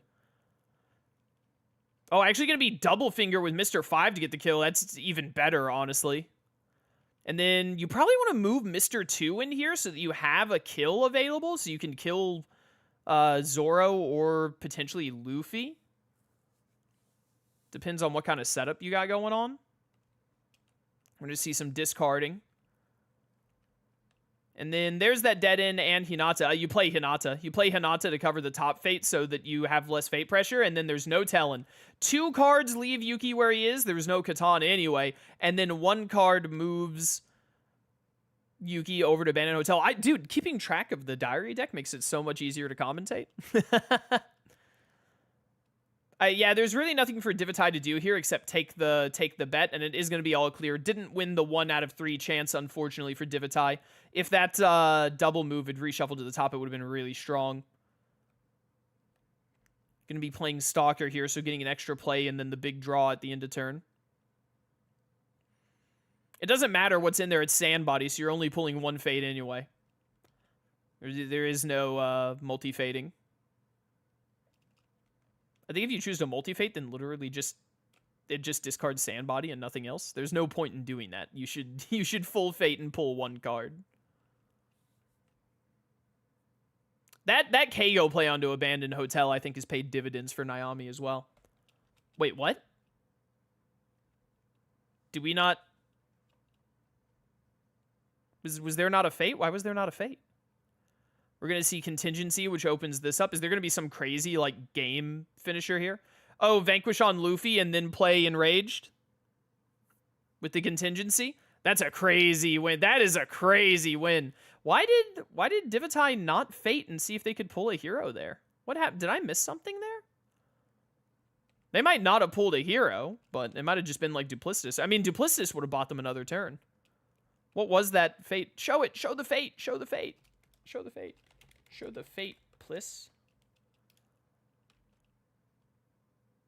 Oh, well, Luffy got shuffled in. Yes, to the next one. It could have been Nami. It probably would have been... It might have been Nami. They shuffled back in Luffy's. There's no way to... No. I forgot that they shuffled in Luffy. I just wanted to see it. Oh, it was Duplicitous, Disarm. So, yeah, it was very low odds, but still, there was no reason not to. Unless I really just missed something. I just really wanted to see that one. I don't think it mattered. The odds were insanely unlikely to pull Nami, but if it had pulled Nami, probably would have bought Divitae, like, at least 2 more turns. But that was a very good croc by Naomi. Very, very good croc by Naomi. Naomi knew exactly what to do in this matchup. Get that top fate on Yuno locked down ASAP, and then use that pressure to get the early Utopia. Get that freedom of fading to get the early Utopia, because Yuno is very bad at uncovering until about midway through the game, when she has at least 2 of her strength items out, if not 3. But good stuff, good game, and that means we're going to get a third game between these 2 players. I do love it when we get to go to 3 games. So now Divitae is going to be the starting player again, because they won game 1, but then lost game 2.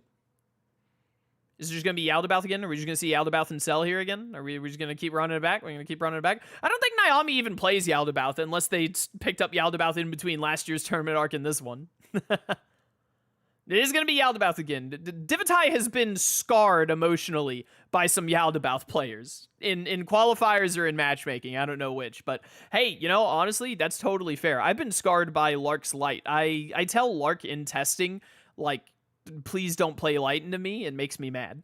You can ask him. He know. I think I just made a standing rule at some point. I was like, Lark, you're not allowed to play Light against me in testing anymore. Any other villain.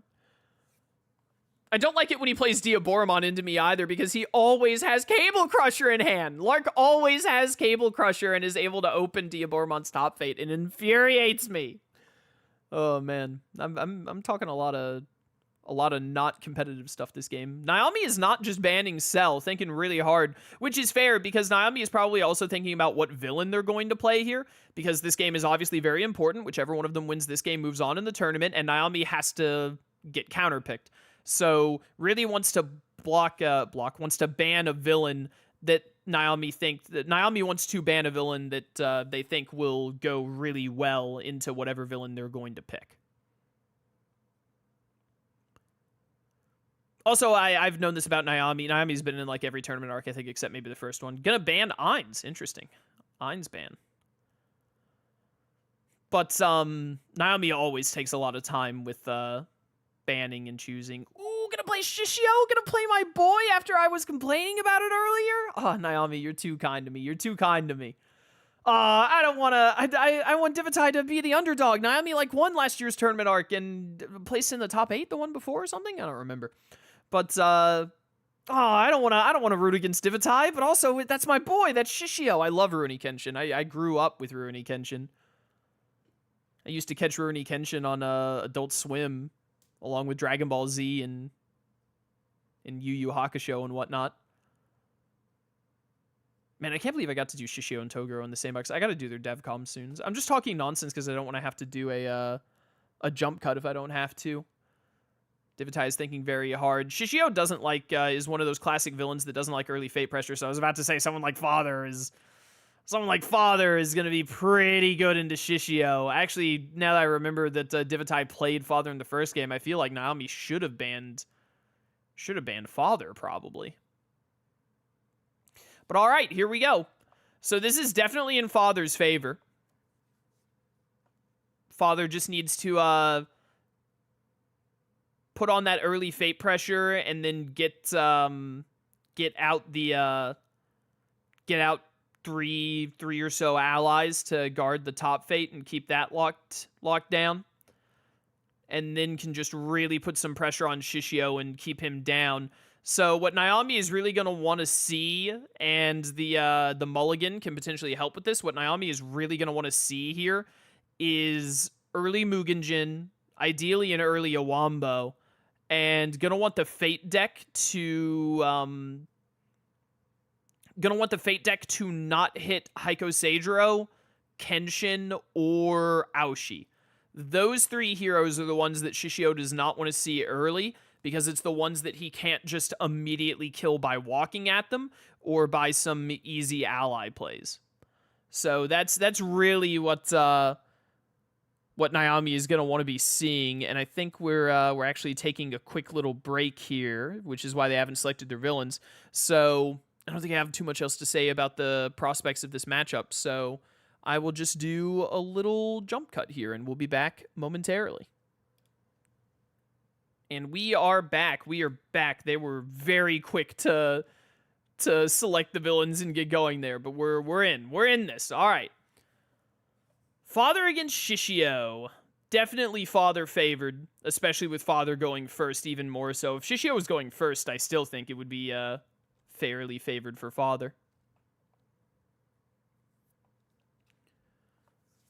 We are going to see the mulligan on Naomi. Again, really want to see Cho. Cho would let you pick up whatever it is. Early Gluttony is very good for Divitae. But Cho to get Mugenjin. You want Mugenjin early so you start picking up power from clashes. An early Hot Spring would also be very nice. There are a lot of early things that Shishio could get that would help a lot. Okay, so Kenshin is the... don't do that. Well, put Kenshin right at Mount Hiei. It's honestly not the worst thing ever. Funnily enough. Because now that top fate is super locked down, unless Naomi starts punching down Kenshin. Unfortunately, Mustang cannot get rid of Gluttony here. I would probably still play... Well, no, I guess Riza at Lior is probably better, actually. Still probably better to put Riza there instead of Mustang. But Kenshin is super going to hold down this top fate. So Divitae is basically has basically taken a gamble here of locking down this top fate for the first, like, at minimum, the first, like, 4 turns probably is worth it to Divitae as Father to make a lot of Father progress instead of leaving the top fate open. We're going to see Misao and Aoi Ninja here. Aoi Ninja blocking Kyoto is going to be pretty rough. Why would you play Misao instead? Aoi Ninjas, it's 1 more strength, may as well. They both died as Shishio Clash the same way. Honestly, I wouldn't be surprised if we see Naomi go over to Mount Hiei and Gunpowder Glove Kenshin and then clash him. It would get Shishio down to 2 strength really quickly, which would be unfortunate, but it would also... but if we see Yumi here, Yumi'd be crazy. We're going to see a Kagazuchi on Aoi Ninja, which is -2 on Shishio then, so we're not going to be trying to weaken down Kenshin with some quick clashes. Which is a little unfortunate. I probably would have gone for it, to be honest, because with Riza on that top fate, I mean, a top fate could be uncovered while you're there with a true alchemy, but even still, getting Kenshin down -2 with Misao down there, I mean, Misao could get replayed by Warrior Spirit, but then you're playing a 0 strength hero to mess with Kenshin. We're going to see a Promise Day into a Mannequin Soldier. Definitely not what Divitae wants to see. Very unfortunate. We will see Greed kill Riza, because Greed is still 2 strength, even with Riza out. So it's very good for Divitae. Meanwhile, back at the ranch with Naomi. This turn 1 Kenshin play to the top fate could really work out. You got the other Gunpowder Glove. Did you have that in your opening? If you had that from the get-go, then I really feel like Naomi should have just gone for, like, punching Kenshin down fast. We're going to see Scar covering that top fate. Naomi desperately wants to keep that top fate pressure down until she can kill Kenshin. You know, the more I think about it, again, especially in a matchup like this where Divitae can really exert fate pressure, putting Kenshin straight to Mount Hiei isn't the worst thing ever, because also if Kenshin, Sano, or Aoshi really, but honestly, I might put Sano at Mount Hiei to make sure it stays locked down, to be real with you. But putting Kenshin straight to Mount Hiei, just so that it keeps it locked down, but also that means if Naomi does break open Mount Hiei, then Kenshin can be replayed either via Warrior Spirit or just on the reshuffle and put freely anywhere, including the top fate. If you're going to play Aoshi or Sano, I think I might do Aoshi over... No, I'd probably do Sano over Aoshi. I don't know, honestly. But no matter which one you do, I'd put them at Mount Hiei to keep Kenshin alive longer, because it either weakens Shishio moving there or it stops the Gunpowder Gloves. And we're going to see it stops the Gunpowder Gloves here. And again, this is openable by True Alchemy, so True Alchemy into the top fate could happen here. Were I Naomi, if I had a kill on Sano here, I would probably take the kill on Sano at Tokyo. Otherwise, go to Kyoto, just build up power, and then play out whatever cards you can. Definitely a bit of a rough start for Naomi. I still feel like after seeing Misao discarded, I would have gone for that, instead of killing the Aoi Ninja with Kagezuchi. Feel like I would have gone to Mount Hiei to try and punch down Kenshin ASAP before Sanosuke got here. Yeah, it's my two bros right there. Kenshin out here defending my boy Sano. And vice versa. It's mostly Sano protecting him, but you know. Usually Kenshin protects him in the show. That's how it goes. A little bit of Kenshin lore there for you. The protagonist protects his friends. I know that's hard to believe. We're going to go over to Tokyo, so I assume we have a kill on Sano. It's going to be Cho into getting Mugenjin, and Mugenjin is very important right now. And then doing the kill. Not getting Mugenjin. Probably has Mugenjin in hand already. So we could see a big hit. And we are going to see the True Alchemy to open up, because what Divitae wants to just lock down Kenshin sitting at this top fate for as long as possible, in exchange for having played Kenshin there themselves. You're going to see Warrior Spirit and Saito. Honestly, Warrior Spirit Sano right back onto that top fate. Or Aoshi right back onto it. Either or. They'll be susceptible to an immediate clash from a deadly invite, but still. Honestly, with the -2 on them, I might pick Aoshi here instead, honestly. They heard me. They heard me. I think Aoshi is the better option with the lowered strength.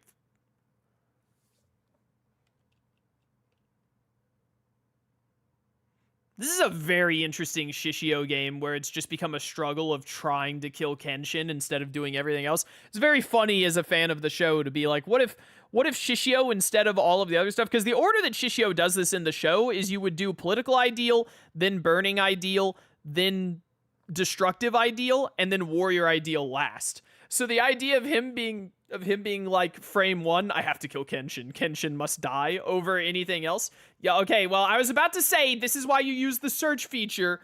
We know that this is the challenge now, that one of these is the challenge. This is why you do not draw... Let this be a warning to all of you who play this game. There are some people who do this. I think Butter used to do it a lot, but I don't think he does anymore. But do not get a discard Gate of Truth anyway, so it doesn't really matter. But do not, when you have a look at fate cards thing, do not ever draw them into your hand. Right-click and do the search, and search however many cards you're supposed to search for it, so that you do not reveal that the challenge is one of the cards.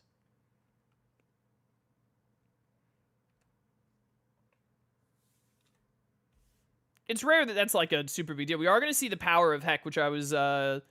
thinking could very well be a possibility to get Cho and Henya back out, and then just have Cho immediately punch Aoshi in the jaw. Getting down to 0 strength here is pretty rough, but I definitely don't hate this play. And using Cho to get Hot Springs is very good. You got to start recovering some strength to be able to deal with Kenshin here. And Divitae is, again, just doing the father back and forth of nonstop fading. And it's going to be really... I was about to say, if we see Pride, it's going to be really rough for Naomi because Mustang was in that first fate, which was very unlucky. So now Pride can just sit here and keep that open for a good while. And Shishio does not like that. The other Warrior Spirit. Holy cow, this has been a crazy deck order. I mean, Henya is there to instantly get the kill, so it's not a big deal, but... Oh, well, never mind. No, he's not. gonna get Saito to deal with him instead.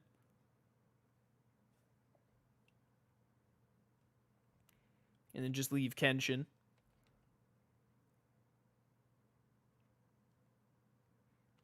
What is Naomi gonna do now? This is a very hard matchup for Shishio, especially going second. I'm glad to see Shishio, but I'm not sure that he was the play. He's fairly easy to counterpick into. He's much better as a counterpick when he gets to go first when it comes to competitive play, I think. Ooh, we're going to see Demon Spirit to... Oh, but no, this isn't enough. You're short one to be able to punch Saito here, unfortunately. Unless you want to use a gunpowder glove, which I don't think you do because you really got to deal with Kenshin. Yeah, so just not going to. Next turn will be Shingetsu, throw down the Hot Spring, recover another strength. We are going to see Central City doesn't have the easy Lior open with whatchamacallit, or doesn't want to do it. One or the other. Actually debating going to Xerxes. If you gain 3, you can just spin 3 and get the war here immediately, which is pretty good. But we're going to see a Promise Day. I'm going to see a Promise Day. Going to get the Stone of Woman Punching, as those of us with culture refer to it as. Another one? Ooh, double Promise Day. Into Lust! Ugh! This is a very strong father game. Which is not what you want to see when you got counterpicked into him. You know, I'm not saying it's over or anything. Anything can happen, especially if Naomi can find the opportunity. The big thing here that can let Naomi potentially make a comeback is if Naomi manages to kill Kenshin. You're going to see Armstrong and Alphonse hoping to grab Father or Envy that we saw earlier. Sloth. Greed. Didn't hit Wrath or Envy, which is unfortunate, but it's good to hit the other two. And this means that the top fate isn't accessible this turn.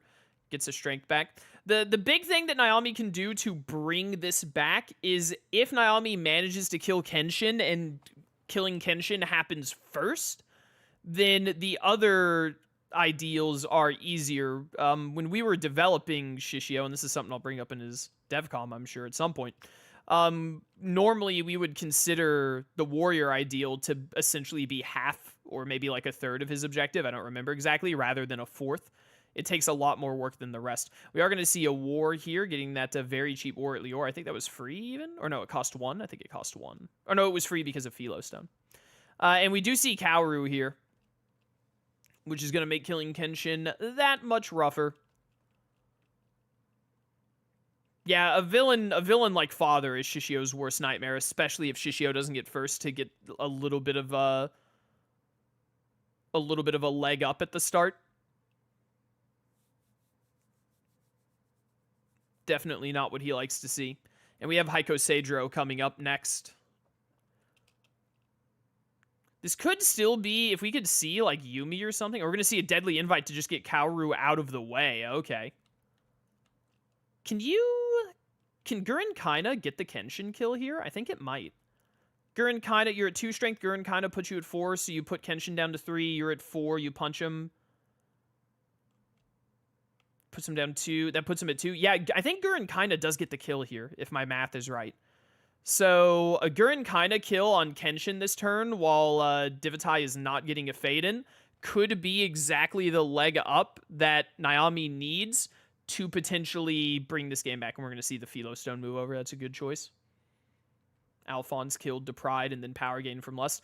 But even if you do get Kenshin out of here, because it's going to be a Kenshin kill without getting to Fate. Even if you do get Kenshin out of here and must have it, why else would you go here? Discarding Mugenjin. All right, I kind of want Naomi to lose now. No, I don't. I'm just kidding. But Mugenjin is so important. Oh, actually gonna play Anji into it. That also works. I didn't even think about Anji. Yeah, I was thinking of Gurren kinda.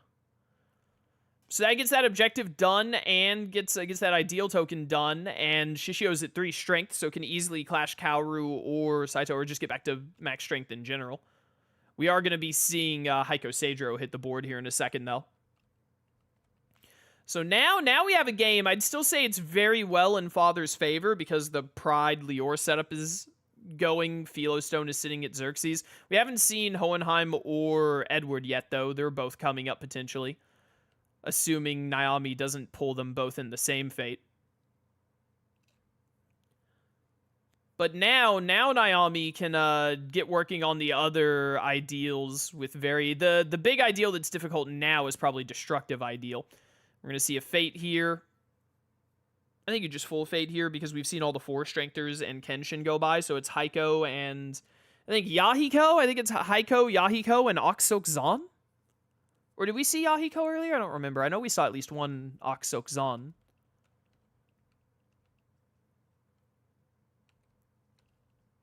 But I mean, I would full Fate here to try and pull Heiko. Or just to make sure that I don't pull Oksok Zon alone. Although we have seen that Divitae really does love multi-fading. It's good to like take into account multi-fading and use it strategically, but it's not always the right play. The timer is still going, so it doesn't seem like we're having tech issues. I guess they're just thinking very hard. Yeah, they're going to check it. I think it's Yahiko, Oksok Zon, and Heiko. I think. I would full Fate either way.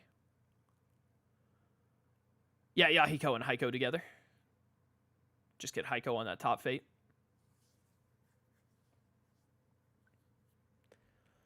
So now Naomi really... I wish that Naomi was able to play Mugenjin on their upcoming turns, because having Mugenjin to start building back up some power would be really good right now. We're going to see a Wombo thrown down, which is nice. Ooh, big Umbra. Big Umbra circle. That's very good. Just stopped a full war, like a no-ally war from happening, which is very strong. And then Shishio recovers back to full strength. We're going to see a Xerxes turn here. I was about to say, not going to Central to get rid of Winry. I would get rid of Winry. I would give up this Mannequin Soldier for an extra power as well, but it's not too bad. If you're going to end up moving Pride, it's good to keep it, honestly. Then we're going to see hard playing Wrath. Divitae loves hard playing Wrath and Pride, which honestly I respect it. I think it's not a bad thing to do when you have a good setup for it. Moving Lust again, it's the way, you know, this is just how Divitae, it's Divitae. Sorry, it's late. I've had a long day. I got up at like 6 this morning, and it's like almost midnight, I think. It's 5 past 11. We're going to see the Gurren Kaina. There's the Gurren Kaina into killing. Yeah, see, if you were just getting power back for all these kills, though. Followed up by a Fate. We're going to see Mei Chang, because Umbra Circle does nothing here. But, I would be playing to play out more wars, so I would leave Lust there to gain power back on, like, Gluttony and Mannequins being used for kills, and then have Pride and Wrath making free wars together by moving them both to the right together. We're going to see Mei Chang thrown down at Central City to make that Vanquish location much weaker. And Shishio's going to be at 2 strength at the end of this turn, because of Gurren Kaina's effect. You're going to see Mei Chang shuffle back in Flask and 2 Mannequins, and then probably like Divinity and some Schemes. Yeah, both equivalent exchanges. I don't know about shuffling in those equivalent exchanges. We've seen the Divitae is willing to play them, which is madness, but, you know.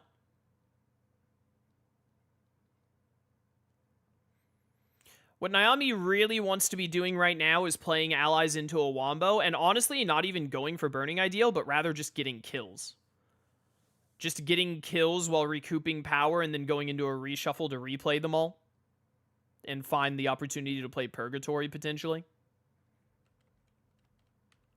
I think that's what Naomi would really like the most. We should have Kamatari coming up somewhere in here. I know we saw at least, I think we've seen 2 Power of Hex go by.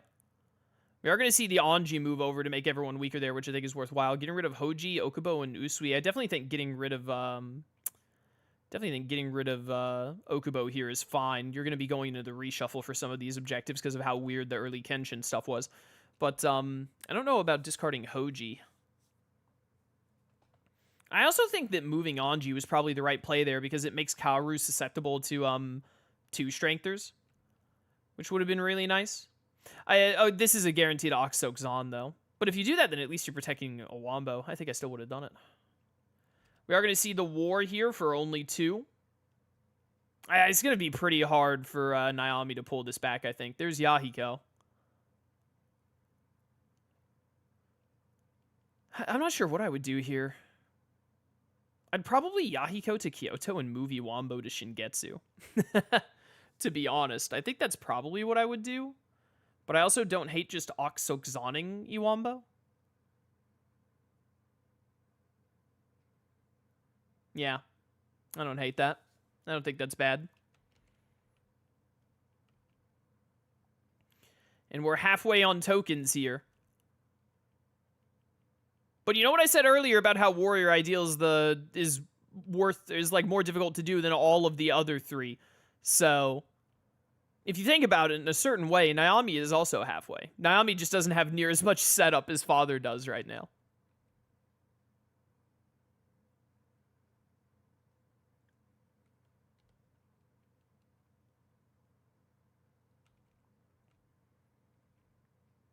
What is Naomi going to do? I mean, it's probably just go to Shingetsu, play whatever card you can, and then for 1, and then recover some strength, yeah?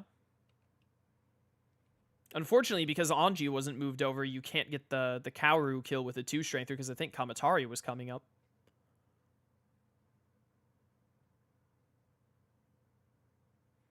Is this my fault, by the way? If Naomi does end up losing the Shishio game, I said I wanted to see some Shishio and Toguro games, and I was given what I wished for, but a finger on the monkey's paw curled, and I have to watch Shishio lose his first tournament game. He won games in qualifiers. That's enough for me. I'm gonna see a Demon Spirit thrown out here to get back to max strength. Well, 3 strength, but to get rid of all minus tokens. Gonna full fade here. Oh, that was Edward and Hohenheim. Probably wanted to do a multi here, to be honest. I wouldn't put Hohenheim there. I wouldn't let them move Wrath over to where they need to be for free like that. Because then it's like it's a true Alk and not even a true Alk, just a Starter War here. True Alk Starter War, even better.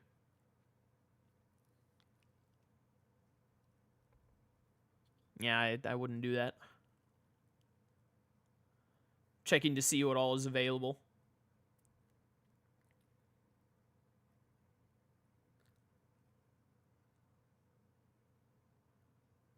Sorry if I'm getting a little quiet. Like I said, I've had a very long day and it's very late. I was just thinking to myself, like, why am I not saying words? It's because I'm tired. What are you doing, Naomi? Honestly, I would just put Hohenheim at the top fate, to be honest. Even if it is pride food.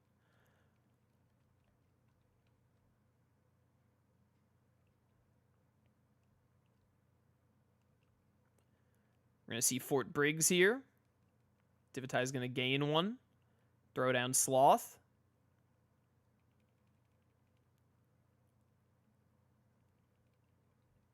Shishio is not a villain who enjoys leaving top fates open.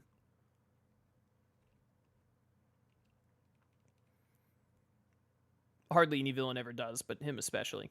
There's Sano. Anji can 1v1 him.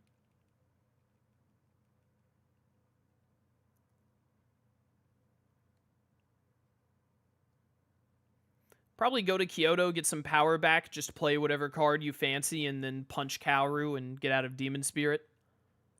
It's probably the best option here.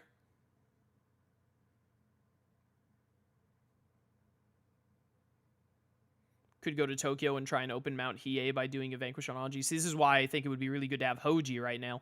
If you had Hoji right now, you could go to Kyoto, play Hoji Clash, which would be really good. We're going to see a Power of Heck, actually, so there won't... Unless Kamatari was in the discard and I missed Kamatari being discarded at some point, then that means we will not be getting a clash here because you're 2 strength and Kaoru is 3.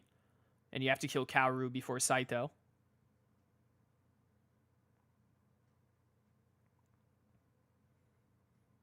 Replaying a Wombo. And then you probably replay someone that costs 2 and then get 1 power back. Or you could play a 1 cost. You could play like Henya. Probably Henya would be the best one here. Or there you go, get Hoji back with power. In fact, all right, that worked out well then anyway, getting Hoji. And then you lose 1, gain 1. And then you get to do the Hoji kill on Anji. All right, that worked out nicely then. But if you had just had Hoji in hand, though, you would have been able to punch Kaoru too, which I think would have been a better position overall. We're going to see Divitae go back over to Lior. Going to do a True Alchemy just to move Wrath. Yeah, you don't want to let heroes pile up as Father ever, but honestly, in this situation, in this board state, in this matchup, I would just hard focus on getting those last 2 tokens and ending the game before you give Naomi time to potentially make a comeback. Yeah, and I would just cover that top fate. You just want that as locked down as possible. I think all of the power of Hex have passed, so. Throw down Yumi over there. And we are going to see Mustang here, which is going to slow down the progress on getting all of those tokens. Just Sloth at 3, though, is enough with Xerxes gain 3 to get a token there. Honestly, if you have Starter War in hand, I would be going to Xerxes this turn and getting that 3rd token. But we are going to go to Fort Briggs instead. All right. Oh, we got a Shapeshifter kill on Mustang. It's kind of hard to pass that up. Then you get to move Lust over. Yeah, see, so this is the benefit of having done that earlier Kenshin play. Now you get to throw Kenshin down at the top fate again, or anywhere you want, really. Oh, look at them. They're so meant for each other. Shoot Mustang in the face. No, my goat. That's my guy. Move Lust over, so that's now just a 3-cost war. Moving Pride to the left, maybe, is also an option. Moving Pride to the right. Just really wants to kill Hohenheim, I guess. Honestly, I would move Lust. I would move Lust and get that... I mean, you can still just go to Xerxes, gain 3, and play the war for 5.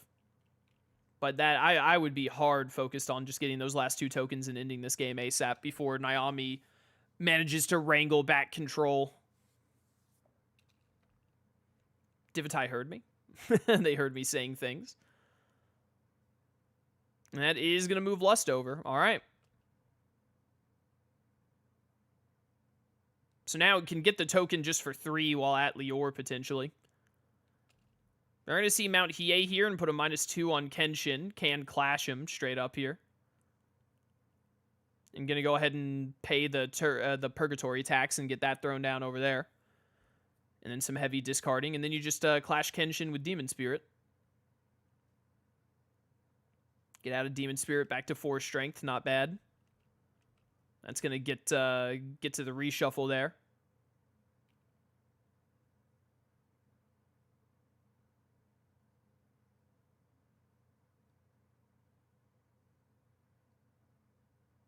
Yep, there's the war.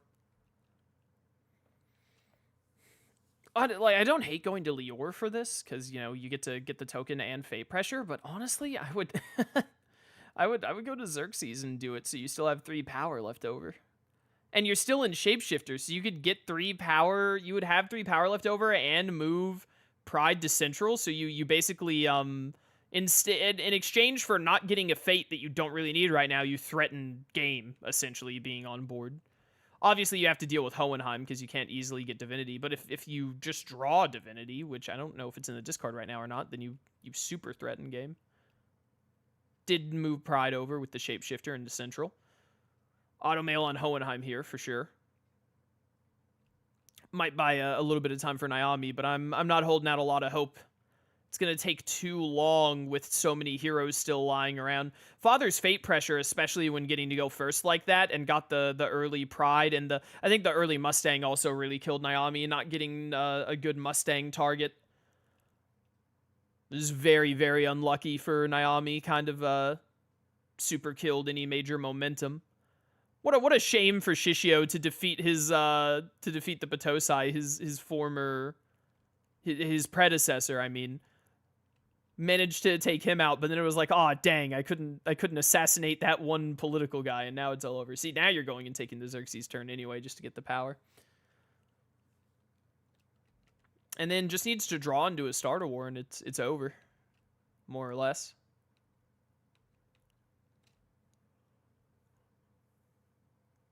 I can feel my eyes struggling to stay open, so I do hope, regardless of who wins, I do hope it's over soon. I gotta get some Z's. I got a lot of games and stuff to do tomorrow too. Free play on Henya, and then you get to clash Kaoru at the cost of 1 strength. This isn't bad for this is not horrible for Shishio, to be honest. It's just unfortunate that it's been so slow comparatively, that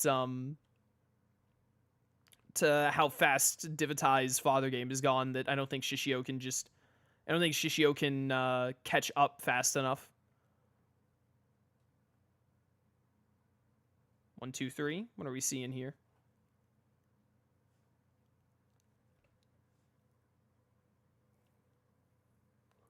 Envy to Hohenheim. Needs to have greed or something there to help with. Lust isn't enough. That's 4 strength to Hohenheim's 5. Gonna move the mannequin in, actually. Sure. Oh, you get the shapeshifter move at the end of turn, right? Yeah, so shapeshifter moves in the other one. So that's enough. Envy plus lust plus mannequin soldiers is enough to get that kill. And then you very much have the power setup here necessary. Or the strength setup here. What I still think Mustang is in play here, so that's what Naomi really needs right now. Go ahead and move Purgatory. I know that you don't have Burning Ideal yet, but you basically need to like be moving Purgatory, and then you're going to want to move Purgatory back to get the allies you need here.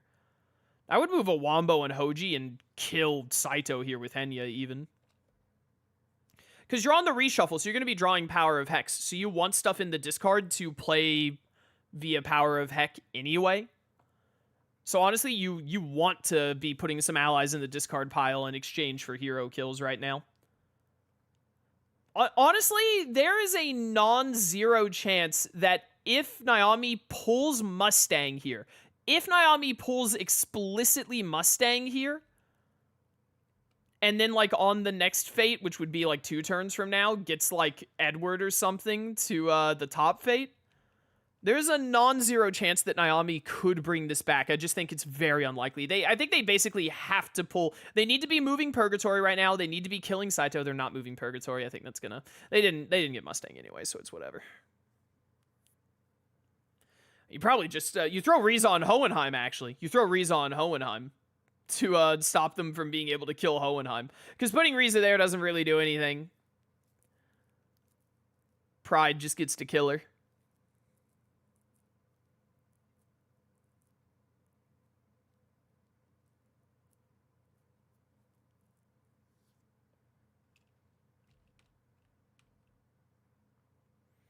We're going to see Shishio recover. Oh, played Kamatari.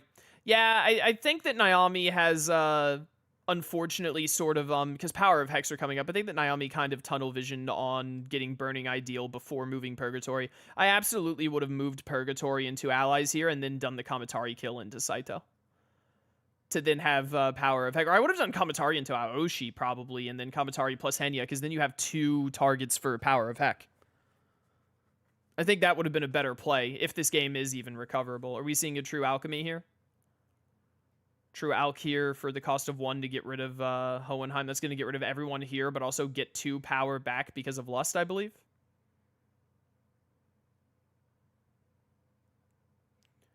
So it can very easily... This is 3 strength of allies here, so it's a 5-cost war if they have war in hand. I'm actually just going to see him do True Alchemy to get Riza out. So now this is game on board. And I assume that they are guaranteed to draw a starter war out of these 3 cards. So this is going to be game. This is unfortunately going to be game for Naomi. Did a very good Shishio. I think that they kind of misplayed this turn. They're going to get Burning Ideal, though. So that's something. Oh, no, they're going to Hammer Adama. You're going to Hammer Adama Saito. Why not Aoshi and then punch? play composure. I mean, that would have Hamura Dama Daoshi and then punch Saito, to be honest. And then that's going to be game. Yep, there's the war. Well played by Divitae. Very good father games. Very good father games indeed. I think that Shishio just really hates this matchup, unfortunately. This is a really rough matchup for him, especially when he's going second. And Shishio's Fate deck... Not only was Shishio's Fate deck not kind to him, but also Father's Fate deck was pretty kind to him. That frame one... Not only was it frame one Mustang that didn't have a target to kill, which is always rough when you're playing against Father, but also Hohenheim and Edward were the bottom 2 cards. So didn't really give Naomi a lot of wiggle room to try and edge back with Fates to get some more momentum back. But despite that, Naomi did get the Kenshin kill and was really starting to move on these last 3 ideals. But unfortunately, Father was just too far ahead by that point that there wasn't really a whole lot that Naomi could do, to be honest. Really rough matchup for Father. I feel like probably it would have been better for Naomi to ban Father after having seen that first Father game instead of banning Ainz. But maybe Divitae is really well known for playing Ainz. I don't know, actually. But good games from both players. A great set of 3. We got 3 games out of it. So let's go take a look at Ye Olden bracket. And so with that, we will be having a little bit of an upset. Divitae will be moving on to round 2, and Naomi, last year's champion, is out in round 1. Just goes to show you how great the level of skill is in anime Villainous these days, and how you never know how a game's going to play out. You never know how the sets are going to go. But that will be Divitae moving on to round 2. Naomi, great work. Hope to see you again next year. But we'll definitely be having a different champion this year, guaranteed, because last year's champion is out of the tournament now. But really good stuff. So we're past halfway in round 1. Very excited to get through the 3 remaining games and move on to round 2. Hope you're all looking forward to it. Thanks for watching, and I'll catch you next time for more Tournament Arc 2026. Until then, farewell.